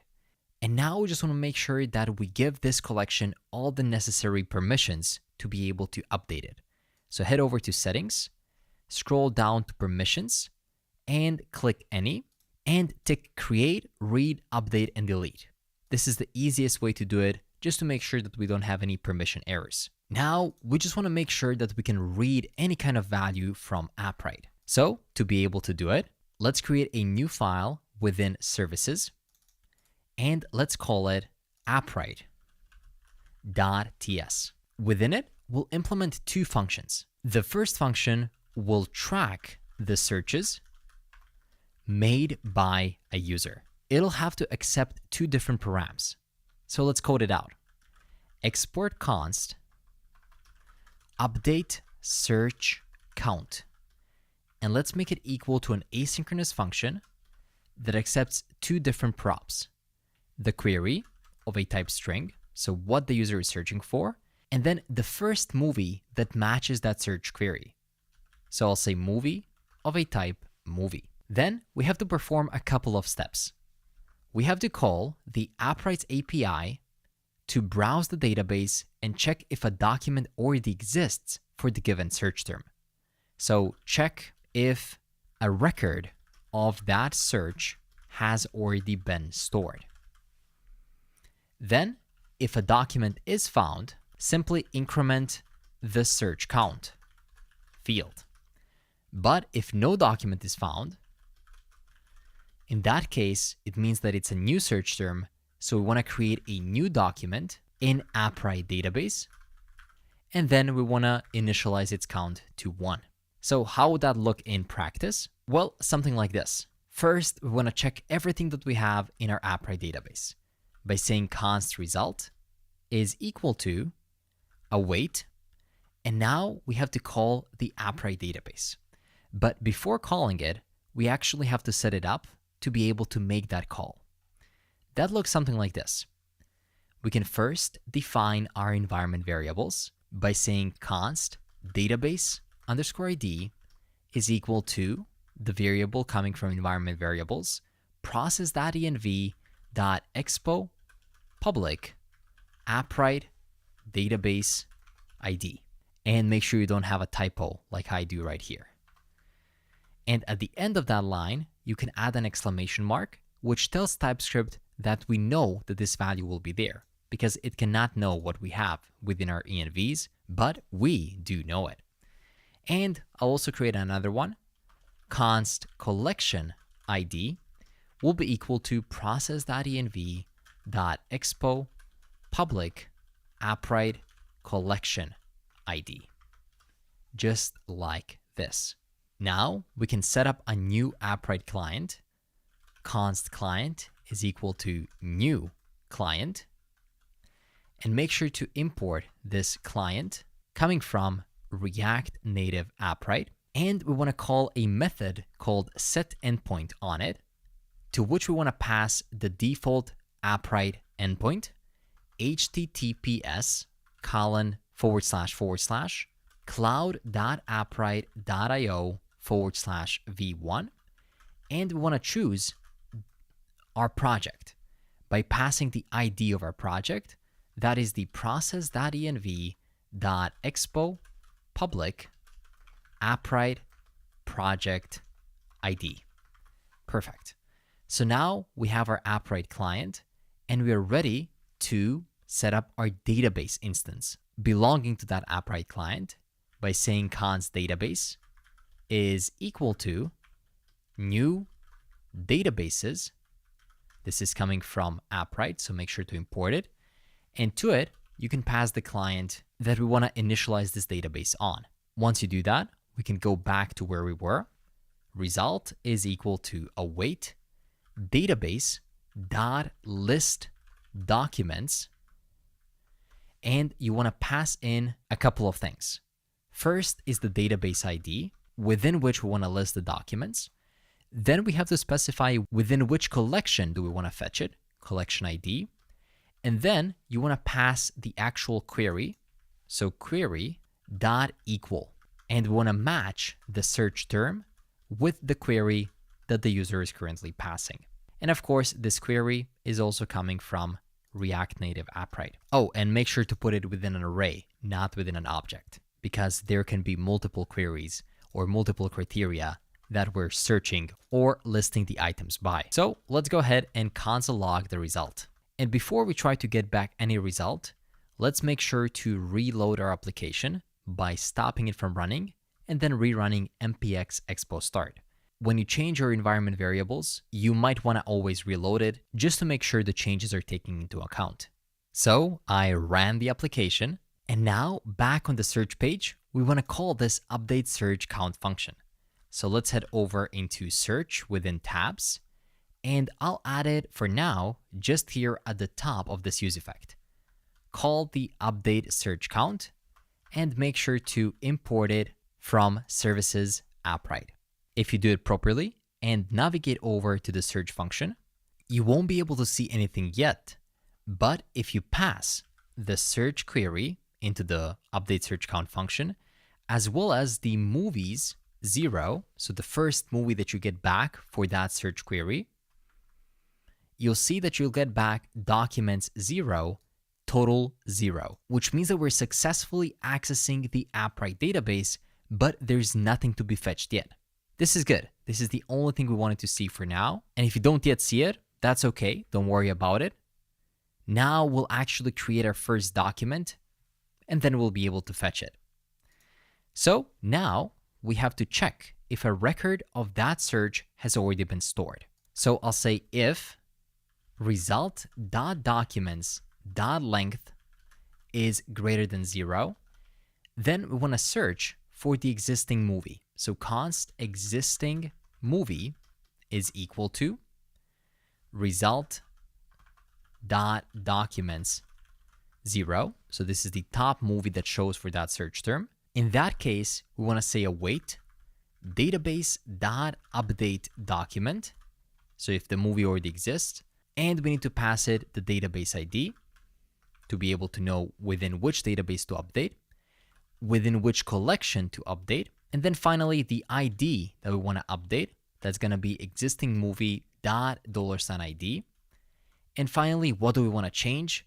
Well, we want to set the count to be equal to existing movie.count plus 1, because some other user has already searched for it before. Else, if a movie doesn't yet exist, then we can just create that metric by saying await database.create document within our database ID, within this specific collection ID, and we also want to give it a unique ID. So say ID and import it from React Native Appwrite .unique. So we're now creating a new document in our Appwrite database that will allow us to store the searches that people have entered. And we can then define an object of how that record or document in the database will look like. And we can say search term will be equal to query, movie_ID. So the first movie that shows up will be the movie.id. The count will be set to 1 by default. And the poster URL of that movie will be equal to https://image.tmdb.org/t/p/w500, and then we append the movie.poster path, similar to what we did on the homepage, or rather in the movie card. And we can put all of this within a try block, everything from where we're trying to get this result. Try to do this, everything we have here. So let me close it. There we go. And then catch, if something goes wrong, well, that must mean that we have an error. So simply console.log the error message, as well as throw the error. Great. So with this code, we should be successfully updating the Appwrite database to store the metric of what the user has searched. So let's head back over into the search, and right below where we say await load movies, that means that the search has actually been made. Check if movies?length is greater than 0, and if movies?0 exists Then we can await, update search count, pass the search query, as well as the movies 0. If I zoom it out, that'll look something like this. So now let me show you how that works. I'll go ahead and search for something like Avengers. And the first movie that shows up is Avengers Infinity War. I'll search one more time for Iron Man, for example. I'm on a roll with these superhero movies. And again, please let me know which movies do you like. You can let me know in the comments below this lesson. And I'll search for Avengers one more time, just to replicate as if some other user has searched for that search term as well. Now we can head back over into the database, head into movies, metrics. Oh, and I don't see any documents yet. That's interesting. Oh, check this out. Missing required attribute title. So back in Appwrite, where we're creating a new document, we want to actually pass the title equal to movie.title, so we can store that as well. Oh, that was my bad, but thankfully we were getting some logs back. Now, if I go ahead and restart this search and go back and reload, immediately a new document has been added to the database. Avengers Count 1 with the stored poster URL, the movie ID, and the title. So this means that right now this is the top searched movie. Now, if I go ahead and search for something like Avatar and reload right here, check this out. In our permanent data storage, we're now getting back 2 different documents. And now if another user goes ahead and searches for Avengers, oh, I misspelled it, that's okay. There we go. Now this count should update to 2. Oh, but it didn't. It is still 1. But let me try one more time. Maybe it didn't send out the request. I'll remove one S, Avenger, and I'll re-add it right now to repeat that search. And if I reload, you can see that even the Avenger and then Avengers gets added. So we have the count of 2. If I remove it, and if I search for it one more time and reload, now we're looking at the count of 3. This is great. It means we're actually storing the data of the top trending movies that the users are searching for within our app. So in the next lesson, let's go ahead and display them at the top. In this lesson, we'll first create a function that queries the Appwrite database to retrieve the top movies our users have searched for, and then we'll display it in a cool Netflix-like carousel at the top. So first things first, let's collapse this update search count function. I'll zoom out a bit, and right beneath it, create a new function, export const get trending movies. It'll be equal to an asynchronous function, and this one doesn't have to get any props, but it'll just return a single promise of trending movie array, just like this, or undefined in case something goes wrong. So here we can open up a try and catch block. In the catch, if there's an error, we'll simply console log that error and return undefined. But in the try, we'll actually try to list out those documents. And we have already done that at the top of the update search count, because to update, we first have to fetch them. So let me copy this starting part and paste it here. Const result is equal to await database.list documents, database ID, collection ID, and this time I'll say query.limit to 5, so we only want to get the first 5 elements, and query.order descending based on the count field. So we only want to show the top 5 movies that people have searched for, sorted by the count. And we can say return result.documents. Just to make TypeScript happy, we can say as unknown as trending movie array. This way, TypeScript will know exactly what we're returning. Next, we can call this function within our homepage. So head over into index.tsx. I'll zoom it out once again so you can see a bit better. And right above the first useFetch call, we're going to add the second. const. We know how it works. You can call it useFetch, but this time to it, we're gonna pass the get trending movies instead of fetch movies, and we get back the same things. The data, which this time we can rename to trending movies, the loading, which we can rename to trending loading, as well as the error, which we can rename to trending error. Now, just below where we have the activity indicator, we can say if movies loading or trending loading. And same for the error, if there is movies error or if there is trending error, show an error. That error can be movies error, or maybe it is trending error, question mark dot message. Here to the search bar, we don't have to pass the value because we're searching within the search page. So we can make this value optional right here. And what else is optional? On press placeholder, what are we missing? On change text.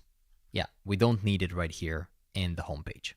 Next, right below the search bar, I'll say if trending movies exist, so if trending movies, then show a view. This view will have a class name equal to margin top of 10, and will render a text element that'll say trending movies. Of course, let's go ahead and give it a class name so we can see it of text-lg, as well as text-white, font-bold, and margin bottom of 3. Let's open up our terminal and reload the app just to see where we are. Sometimes it gets stuck, so you have to reload it. You know that by now, don't you? And now you can see trending movies title right here below the search. So how are we going to render the trending movies? Well, believe it or not, it's going to be a new flat list to which we can pass the trending movies as the data. And I'll pass the render item to be equal to, as before, we'll destructure the item as well as the index from this function. And then for each item, for now, I'll simply return the item.title. But of course, we have to put it within a text. So let me actually expand this and return a text element within which I'll render the item.title. And let's give it a class name equal to text-white text-sm, just so we can see it. Now, if we properly close this flat list, you'll be able to see 3 top movies, Avengers Infinity War 3 times. Let's style it a bit by giving it a class name of margin bottom of 4 and margin top of 3. And I'll put each one of these props in a new line, just so it's easier to see what's happening. There we go. Data, render item, and then we render a text. Below render item, we'll have the key extractor. It is a mandatory thing where we get access to the item, and the ID will be coming from item.movie_ID.toString. And currently, the top 3 movies all seem to be Avengers Infinity War. I guess that's because for all 3 of these, it saved that as the title. Let me actually delete those documents, and let's try it one more time. Now, there should be no latest movies. So now, if I reload my application once again, right off the bat, you'll see an error right here saying that virtualized lists should never be nested inside plain scroll views with the same orientation because it can break windowing and other functionality. What this means is that we cannot have, at least not the list with the same orientation. But don't worry about that for now, because very soon we'll change the orientation of this flat list to horizontal, because that'll make it look more like this. So for now, if I go back to my app, go to search, and try with something like avatar, and then I delete that and maybe search for alien. Okay. And now if I go back to Appwrite, looks like the metrics are not getting added. So let's debug it together. I love it when something obvious doesn't work when I'm recording because it gives me the opportunity to go back into the code. And I think that sometimes you can learn more that way than just watching me code everything out, because you can see exactly how I would approach the debugging process. First, we have to ask ourselves, where is the error coming from? In this case, we know that the documents are not getting added to the Appwrite database, so we have to ask ourselves, where is that within our code? And that is within the search page. So if you head over to the search page, you'll see that we have a single use effect. Now, within this use effect, we have both await load movies as well as update search count. And these two can race together and we never get back the meaningful results. So we have to split them into two separate use effects. So I'll copy this if statement, and within this first use effect that gets executed whenever the search query gets changed, here we just want to await load movies. But in the second one that I'll create right now, use effect, where we have a callback function, this one will change whenever the movies themselves change. And here we want to check if movies.length is greater than 0, and if movie first exists, then we want to open up a code block here, and we can simply call the update search count without the use effect like this. Now, if we go ahead and search for something like Avatar, we'll get back the movies. I'll go ahead and search for something like, let's do Cats. There we go. And if I head back to Appwrite, you'll see that we have two different movies stored right here. We might as well go for the third one. So I'll go with Iron Man. There we go. Looking good. And if I reload, it gets saved. And of course, what we care about is what if another user searches for a similar movie. So if another user searches for Avatar, for example, there we go. Does the count get updated? And this time it does. So now if we go back to the home page and head back over here, where we're trying to show a flat list of the top movies, let me just make sure to reload the page. You can see that right here, we get 3 different movies: Avatar, Cats, and Iron Man, which is great. That means that our trending functionality is kind of working. But of course, we have to improve it further. Check this out. We can pass just a single prop called horizontal, and if you just pass it like this and save it, immediately the orientation will change to horizontal. We can also say shows horizontal scroll indicator and set it to false. And we can also render the item separator component, and I'll make it equal to a simple view that is self-closing and has a class name equal to W of 4. Now we can see that this looks a bit better. Oh, and this latest movies was supposed to be just above the other flat list, not this one. So I'll go below this one, and here I can paste it. It says latest movies, and right here at the top, we have trending movies. Great. But of course, we don't just want to show 3 pieces of text. We want to show full-on cards that look like this with these top trending numbers. So to do that, let's create a new component in the components folder, and let me call it trending card.tsx.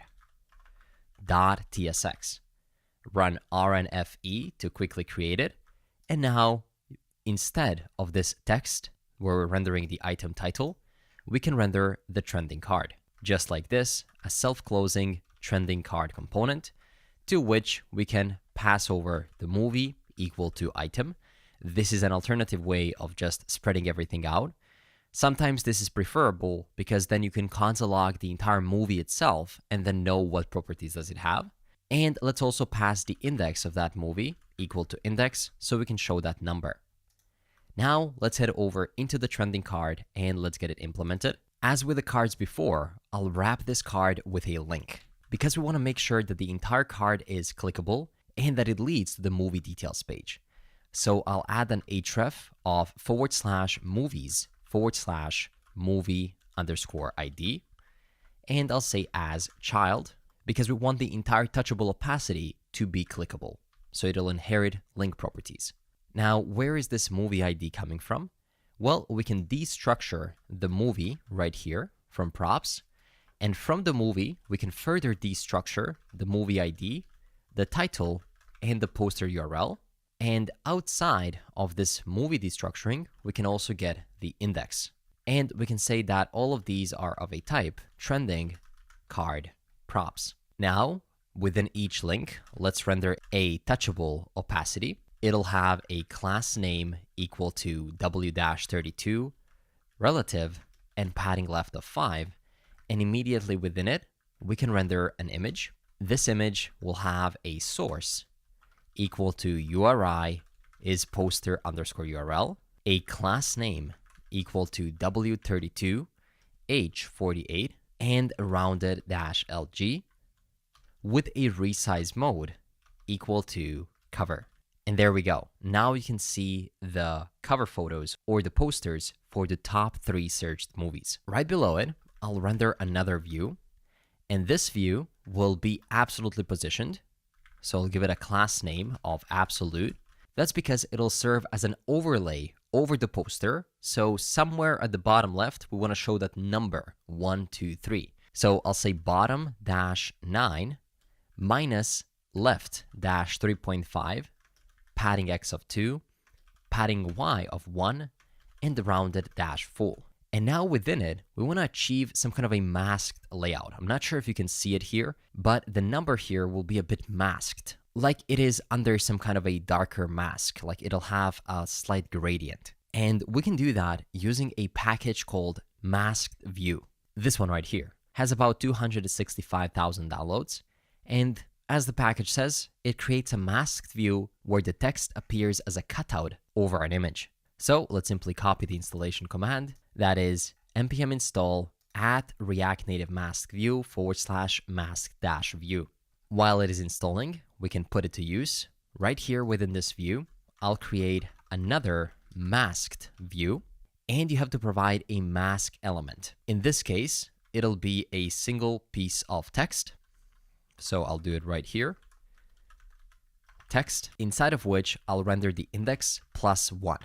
So that we don't start at 0, we start at 1. Of course, I'll give this index a class name equal to font-bold, text-white, and text-6XL. We want to make it extra large. Let's fix the class name spelling right here. And within the mask view, I will render the image that'll have a source equal to images coming from constants dot ranking gradient with a class name of size-14 and a resize mode set to cover. Now let's fix a typo where we have it. There we go. I think we're good. And take a look at these numbers right here. Looking good. 1, 2, 3. And if you try scrolling, you'll see that this one has a horizontal scroll, whereas you can scroll the entire page up and down. So before, we had that virtualized list error because we had 2 vertical lists in the same file, or in the same screen, should I say. But now one is horizontal and one is vertical, so we're good. Now, just below this view, not the mask view, but the other one, we can render a piece of text. That'll simply render the title of the movie, and it'll have a class name equal to text-sm, font-bold, margin top of 2, and text-light 200. And we can also make it take 2 lines maximum, so number of lines 2. And with that, you have implemented this trending card layout, which is looking great. So if we go back to the index, no warnings or errors here. And if I go ahead and search for a new movie like Avengers, there we go, and go back to home and reload. You have to keep in mind this search functionality update is not something that has to happen in real time. When you open the app again, you'll be able to see all the new searches that people have made. And there we go, a 4th number appeared right here, Avengers. That is perfect. And the more users search for the same movies, the higher they will rank. Wonderful. Now you have not only implemented the typical API fetch call, but also implemented a backend as a service tool that allowed us to store a persistent data within a database that we use to then show the top trending movies. Great job. Oh, and now that everything is looking so good, we might as well make it a real mobile app by hiding the time and the battery percentage. No need to show it here within our movie app. And even though having it here is totally fine, having it within our movie details page, which we will code next, is not ideal. Because if the poster is very light or very dark, depending on your theme, these numbers will not be visible at all, and they would just clutter the poster image. So to hide them, you can head over into our app_layout. It is this layout right here, the primary one, not the tabs one. And right below the stack, you can say StatusBar, import from React Native, and simply give it a hidden property set to true. If you save it and open up your terminal, you'll see that the layout children must be of type screen and all other children are ignored. That's why this status bar is not taking effect. So what you have to do instead is wrap everything with an empty React fragment, just like this, and then right next to the stack, or on top of it, in other words, you can save it, and there we go, it gets hidden away. Immediately the app looks so much cleaner as the time and battery are not impacting our view. Looking great. And all of these are just fundamentals of React Native. Everything from flat lists to layouts to knowing how to hide the status bar if you need to. But this is just the beginning. There's always more to learn, bigger projects to build, and exciting things to ship to production. So if you want to apply some of the knowledge you've gotten today to practical production level, check out JS Mastery Pro, where I dive deeper into JavaScript, React, React Native, Next.js, and more. And the best part is that it is a subscription-based model, which means that it is more accessible to get started, and you can always learn something new every month. So I'll see you in there, as it is the new biggest chapter of JavaScript Mastery. But with that said, I do want to give you a glimpse of the kind of optimizations that we do on the production level. So in the next lesson, I'll show you one big mistake that we've made in our homepage. Yep, it is hidden right here within this file, but understanding it requires reading a lot of docs and fixing it. Well, I'll show you how to do it in the next lesson. But just before I show you how to tweak that little homepage optimization, I want to make sure that we focus on the movie details page. We've been staring at the search results and the homepage for such a long time, even the trending movies right now, but we were never able to fetch and show all the movie details. So let's do that next. First, we have to create a function to gather all the movie information. So head over into Services, API.ts, and right below Fetch Movies, we want to create a new function, export const fetch movie details. It'll be equal to an asynchronous function that simply accepts a movie ID of a type string, which will return a promise that'll ultimately resolve into movie details. And now we can open up the function block. I'll open up a try and catch block. In the catch, you know the drill. If there is an error, simply console log that error and throw it, just so we can catch it somewhere else. And in the try, we can make a fetch request similar to the one we made above, but this time to a different endpoint. So let's say const response is equal to await fetch. And now we can form the URL by first getting to the TMDB config dot base URL /movie ID $API_key is equal to TMDB config dot API key. So we have just crafted the endpoint which we want to call. As the second parameter, we want to provide it an object where the method will be set to get and the headers will be set to TMDB config dot headers. We already prepped everything beforehand. Finally, if the response is not okay, we simply want to throw a new error saying something like failed to fetch movies or movie details. That's a bit more precise. But if response is okay, we want to get the data by awaiting the response.json. Typically, when you use fetch, you need to say response.json to extract the data. And finally, we want to return the data, which in this case is the movie details. So now that we have created this function, let's head over into the page that we haven't touched so far, which is this one, Movies ID, a dynamic route that displays the details of that specific movie. Let's start with the JSX. We're wrapping everything with a view that has a class name equal to bg-primary and flex-1. If I save it, how do we get to that page? Well, you just have to click on one of the touchable opacities or one of the buttons. So choose whichever one you want. I'll go with the gladiator. And now we can render the movie details. I'll render them within a scroll view because it is possible that the height of the details will span more than the height of the device. And I'll give it a content container style equal to padding bottom of 80. Within it, I'll display a view, and within that view, I'll display an image that'll have a source equal to URI, and we once again have to have that starting part of a photo, https://image.tmdb.org/t/w500, and then we render the movie ?poster path. But of course, we first have to fetch the movie details. So this is exactly where that function that we just created comes into the picture. First, we need to get the ID of the movie that we're trying to get the details for.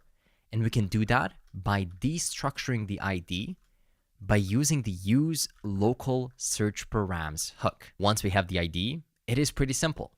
We just say const destructure the data, rename it as movie, also accept the loading, and make it equal to the use fetch hook call, within which we can have a callback function that then calls the fetch movie details.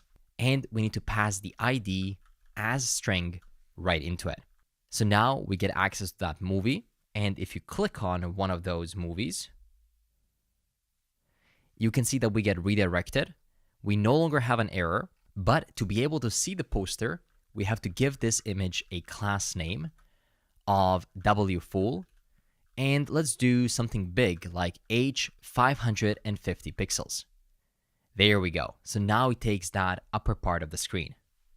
Looking good. We can also give it a resize mode equal to stretch. There we go. So now it is looking even better. Now below that view, we can render another view that'll have a class name equal to flex-call, items-start, justify-center, margin top of 5, and padding x of 5. We're just creating some space for the text elements that'll go within it.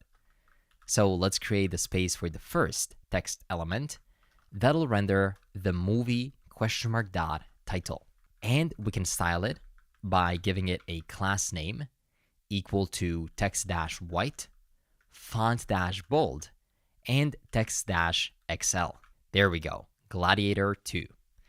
We can go below this text and render another view.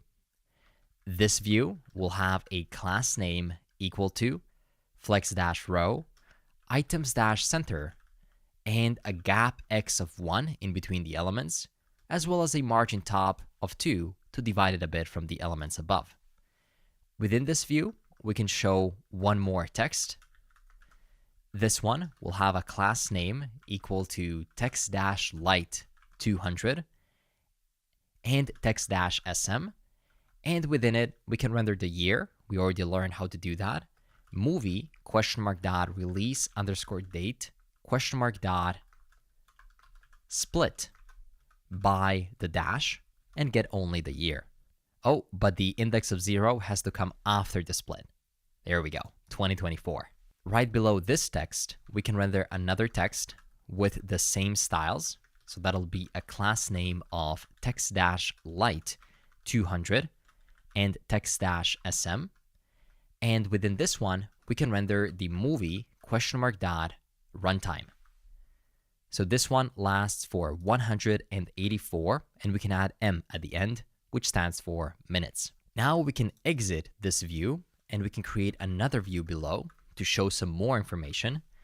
This one will have a class name equal to flex-row, items-center, BG of dark 100, padding x of 2, padding y of 1, rounded-md, gap x of 1, and a margin top of 2. And within this view, we can render an image that'll have a source equal to icons, coming from constants icons, dot star, as well as a class name equal to size of 4. And there we have it. One little star right there. Right below that image, we can render a piece of text that'll have a class name equal to text-white, font-bold, and text-sm. And within it, I'll put a dynamic block of code and round up the current score by saying math.round movie ? vote _ average. Or if it doesn't exist, simply take 0 just so it doesn't break. And we can say out of 10. So this one is 7 out of 10. Right below it, we can also render another piece of text that'll have a class name, that'll have a text-light 200 and text-sm. And within this one, we want to show the number of votes. So in parentheses, I'll say movie ? vote count, and then I'll say votes. So this one got 2,947 votes. It matters, right? We want to know how many people have rated it on average 7 out of 10. And now we want to show a couple of these movie labels, like the overview, release date, status, genres, and so on. Each one has a little title on top and then the actual content. That means that we can turn it into a reusable component. So right at the top, I'll create a new reusable component and call it movie info. So const movie info is equal to a function that'll destructure the props of label and value. So for each value, there is a label. They'll be of a type movie info props, which we can define just above by saying interface movie info props. And it has a label of a type string, as well as an optional value of a type either string or number or null. Perfect. And then we can open up a function block with an immediate return, which means that we just put parentheses right here and not curly braces. So what do we return? Well, it'll be a view with a class name of flex-call, items-start, justify-center, and a margin top of 5. And right within it, first, we show a piece of text that has a class name of text-light 200, font-normal, and text-sm. And within it, we render the label. And next, we can have a text just beneath it with a class name of text-light 100, font-bold, text-sm, and margin top of 2. And within it, we render either the value or a string of NA. Value doesn't exist. And now we can use this movie info a couple of times right here below our view that contains the vote count. So let's go right below it and let's render a couple of these movie info components. The first one will have a label of overview and the value of movie ? overview. And if you self-close it, check this out. Immediately, it looks super nice. Let's also render one more just beneath it. This one will have a movie info of genres, and the value will be movie ? genres ? map, where we get each individual G as in genre, and then we can say return g.name. And then outside of that function, we can say .join them with something like a dash in between, like this. Or say NA, doesn't exist. So if you do this, you'll see action, adventure, drama. Looking good. Now let's create one more view below this movie info. This one will have a class name of flex, flex-row, justify-between, and a W of 1/2, so that is 50% of the width. And within it, I'll show another movie info component with a label of budget and a value of $movie ?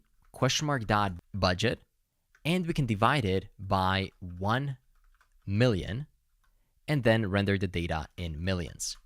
That'll look something like this. Budget is 310 million for this movie. Still within the same view, but just below this movie info, we can also show the revenue. So the label of revenue and a value of, we want to do the same thing right here, but we can round it up a bit. So we can say a template string of math.round movie ?revenue. And once again, we want to divide it by 1 million and save it. And at the start, we can add a $sign as well, right here. So now we can see that the revenue is 458 million, which means that this movie is already profitable. Finally, we can go below this view that wraps the two of them, and we can create one more movie info. This one will have the label of production companies, and it'll have a value equal to movie ?production_companies.map, where we get each individual company, and for each one, we return its name, and we can join them by a dash, which will look something like this. Or if it doesn't exist, we can simply say NA. There we go. So now we can see Paramount Pictures, Scott-Free Production, and more. Many people worked on this movie. Finally, just below this entire scroll view at the bottom, we can render a touchable opacity, a button to go back to the previous page. So it'll have an image that'll have a source equal to icons.arrow with a class name equal to size-5, margin right of 1, margin top of 0.5, and rotate 180, and a tint color equal to #FFF. So if you render it, you can't see it just yet, but below it, I'll render a text that'll say go back, and I'll give it a class name equal to text-white, font-semi-bold, text-base, and now you can see it. But of course, we have to style this touchable opacity a bit better by giving it a class name of absolute, bottom-5, left-0, right-0, margin X of 5, BG of accent, rounded-LG, padding Y of 3.5, flex-row, items-center, justify-center, and a Z of 50, so it appears above other elements. And there you have it, a movie details page with a go back button. Of course, to actually make it work, we can use the router functionalities. So let me give it an on press and call the router, which we can import from Expo router, dot back. If you save it and click go back, take a look at that. It actually goes back, but you can also just scroll or swipe from left to right on iOS to go back as well. And now you can see the movie details for all of these different movies, not only the popular ones or the trending ones, but also the ones that you search for. So if you have your favorite movie, I don't know which one it is. Once again, let me know down in the comments. Well, you can find it right here and see all of its details. And I gotta say, the app is super, super responsive. It works very well, and you can see as I swipe up and down and as I open different pages, it is just super efficient.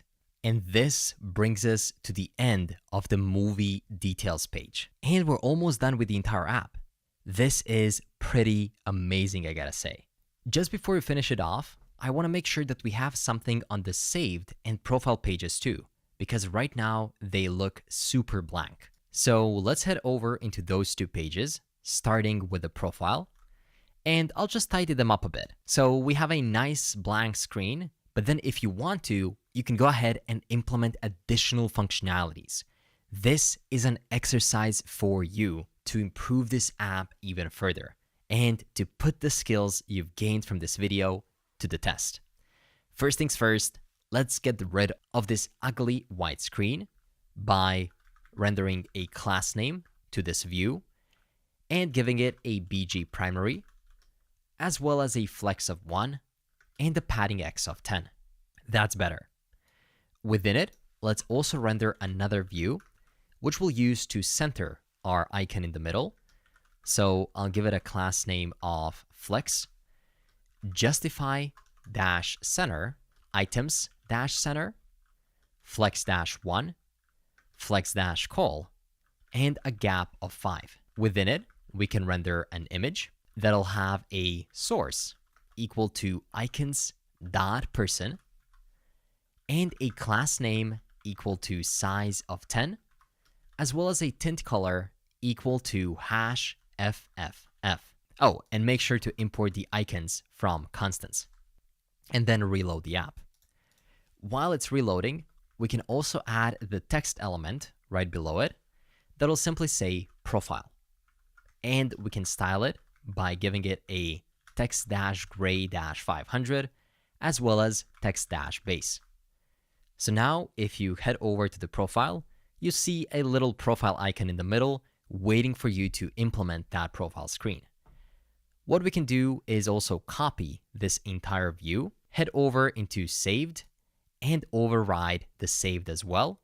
But this time, it's not going to be icons.person. It'll be icons.save, as well as it'll say save. So now if you head over into the saved, you can see that it looks great as well. Again, I don't want to simply give you everything in this course, because then there's not going to be an incentive for you to try some things out. So I invite you to go ahead and implement that save movie functionality to save your favorite movies into a collection. You'll have to work a bit with Appwrite to have some persistent storage, and it'll be very similar to tracking our metrics right now. Instead of searches, you'll be tracking the clicks when somebody clicks a heart on a specific movie, for example, and then you'll have to create a second function that'll fetch all of the favorited movies. Pretty cool, right? I know it might sound difficult at first, but trust me, as you get a hang of React Native, it'll all start making sense very soon. Especially if you dive into JS Mastery Pro, where we dive a bit deeper into how React Native works under the hood, as well as how we can optimize it for bigger applications. Great. That's it for this lesson. This was a big one. And to finish this course off, I want to show you one little gotcha that I found. It's those little things that you don't find in the documentation very easily, but rather it's a best practice that you have to dig through GitHub discussions to figure it out fully. I zoomed out this code so you get a better understanding of the entire homepage that we have right now. Notice a couple of things. We have a single scroll view right here where we said show vertical scroll indicator is set to false. But it doesn't matter that we're hiding the indicator. This scroll view is a vertical view. And within that vertical view, we also have another flat list, this one right here, which renders all the movie cards. Those movies are also in a vertical view. And it is not generally recommended to have two virtualized lists or scroll views or flat lists in the same orientation. See, this flat list is not a problem. This one is horizontal, and that's okay when it comes to the performance. But having two huge flat lists that are of the same orientation is generally not considered a good practice. We're using a scroll view to render most of the movies. And if you go to the docs, it's going to say scroll view versus flat list. Which one should you use? Well, scroll view renders all its children components at once, but this has a performance downside. Imagine you have a very long list of items you want to display, maybe several screens worth of content. Creating JS components and native views for everything all at once, much of which may not be even shown, will contribute to slow rendering and increased memory usage. And this is where the flat list comes into play. Because flat list is smart. It renders items lazily just before they're about to appear, and it removes the items that scroll way off the screen to save memory and processing time. So in other words, when you have large lists of vertical elements, you want to use a flat list and not a scroll view. And in our case, if you look at the flat list, we technically didn't allow it to reach its full potential because we have set scroll enabled to false, which technically means that we let the scroll view do its job, even though it is totally fine, perfectly fine for our use case as we don't have many elements and we wouldn't even been able to harness the power of the flat list. For bigger applications, it makes a big difference. And that's exactly why I wanted to leave this for the end of this video. While it is totally fine for smaller apps, for larger apps, you just gotta be smarter and utilize everything that the software allows you to do. In this case, React Native's built-in components, like the flat list, are super powerful, but you gotta know how to use them. Below this lesson, I'll leave the improved codebase for how the homepage should have looked like if it had hundreds or thousands of elements. So if you wanna check it out, you can go ahead and do that. But this is just one little optimization out of hundreds or thousands that we go over on JS Mastery Pro. So check it out, cancel at any time, or get a refund if you don't like it. But given how many resources we have in our knowledge base and within our paths, it's hard not to find something that you can learn from and that'll help you advance your career. With that in mind, great job on coming to the end of this phenomenal project, allowing users to find their favorite movies, search for them, and then the algorithm that actually checks which movies have been searched most often, and therefore they get displayed right here on the homepage. Looking good, feeling good, it is responsive, and it is the best of mobile development that React Native offers. So thank you so much for watching, and I'll see you on jsmastery.pro. Have a great day.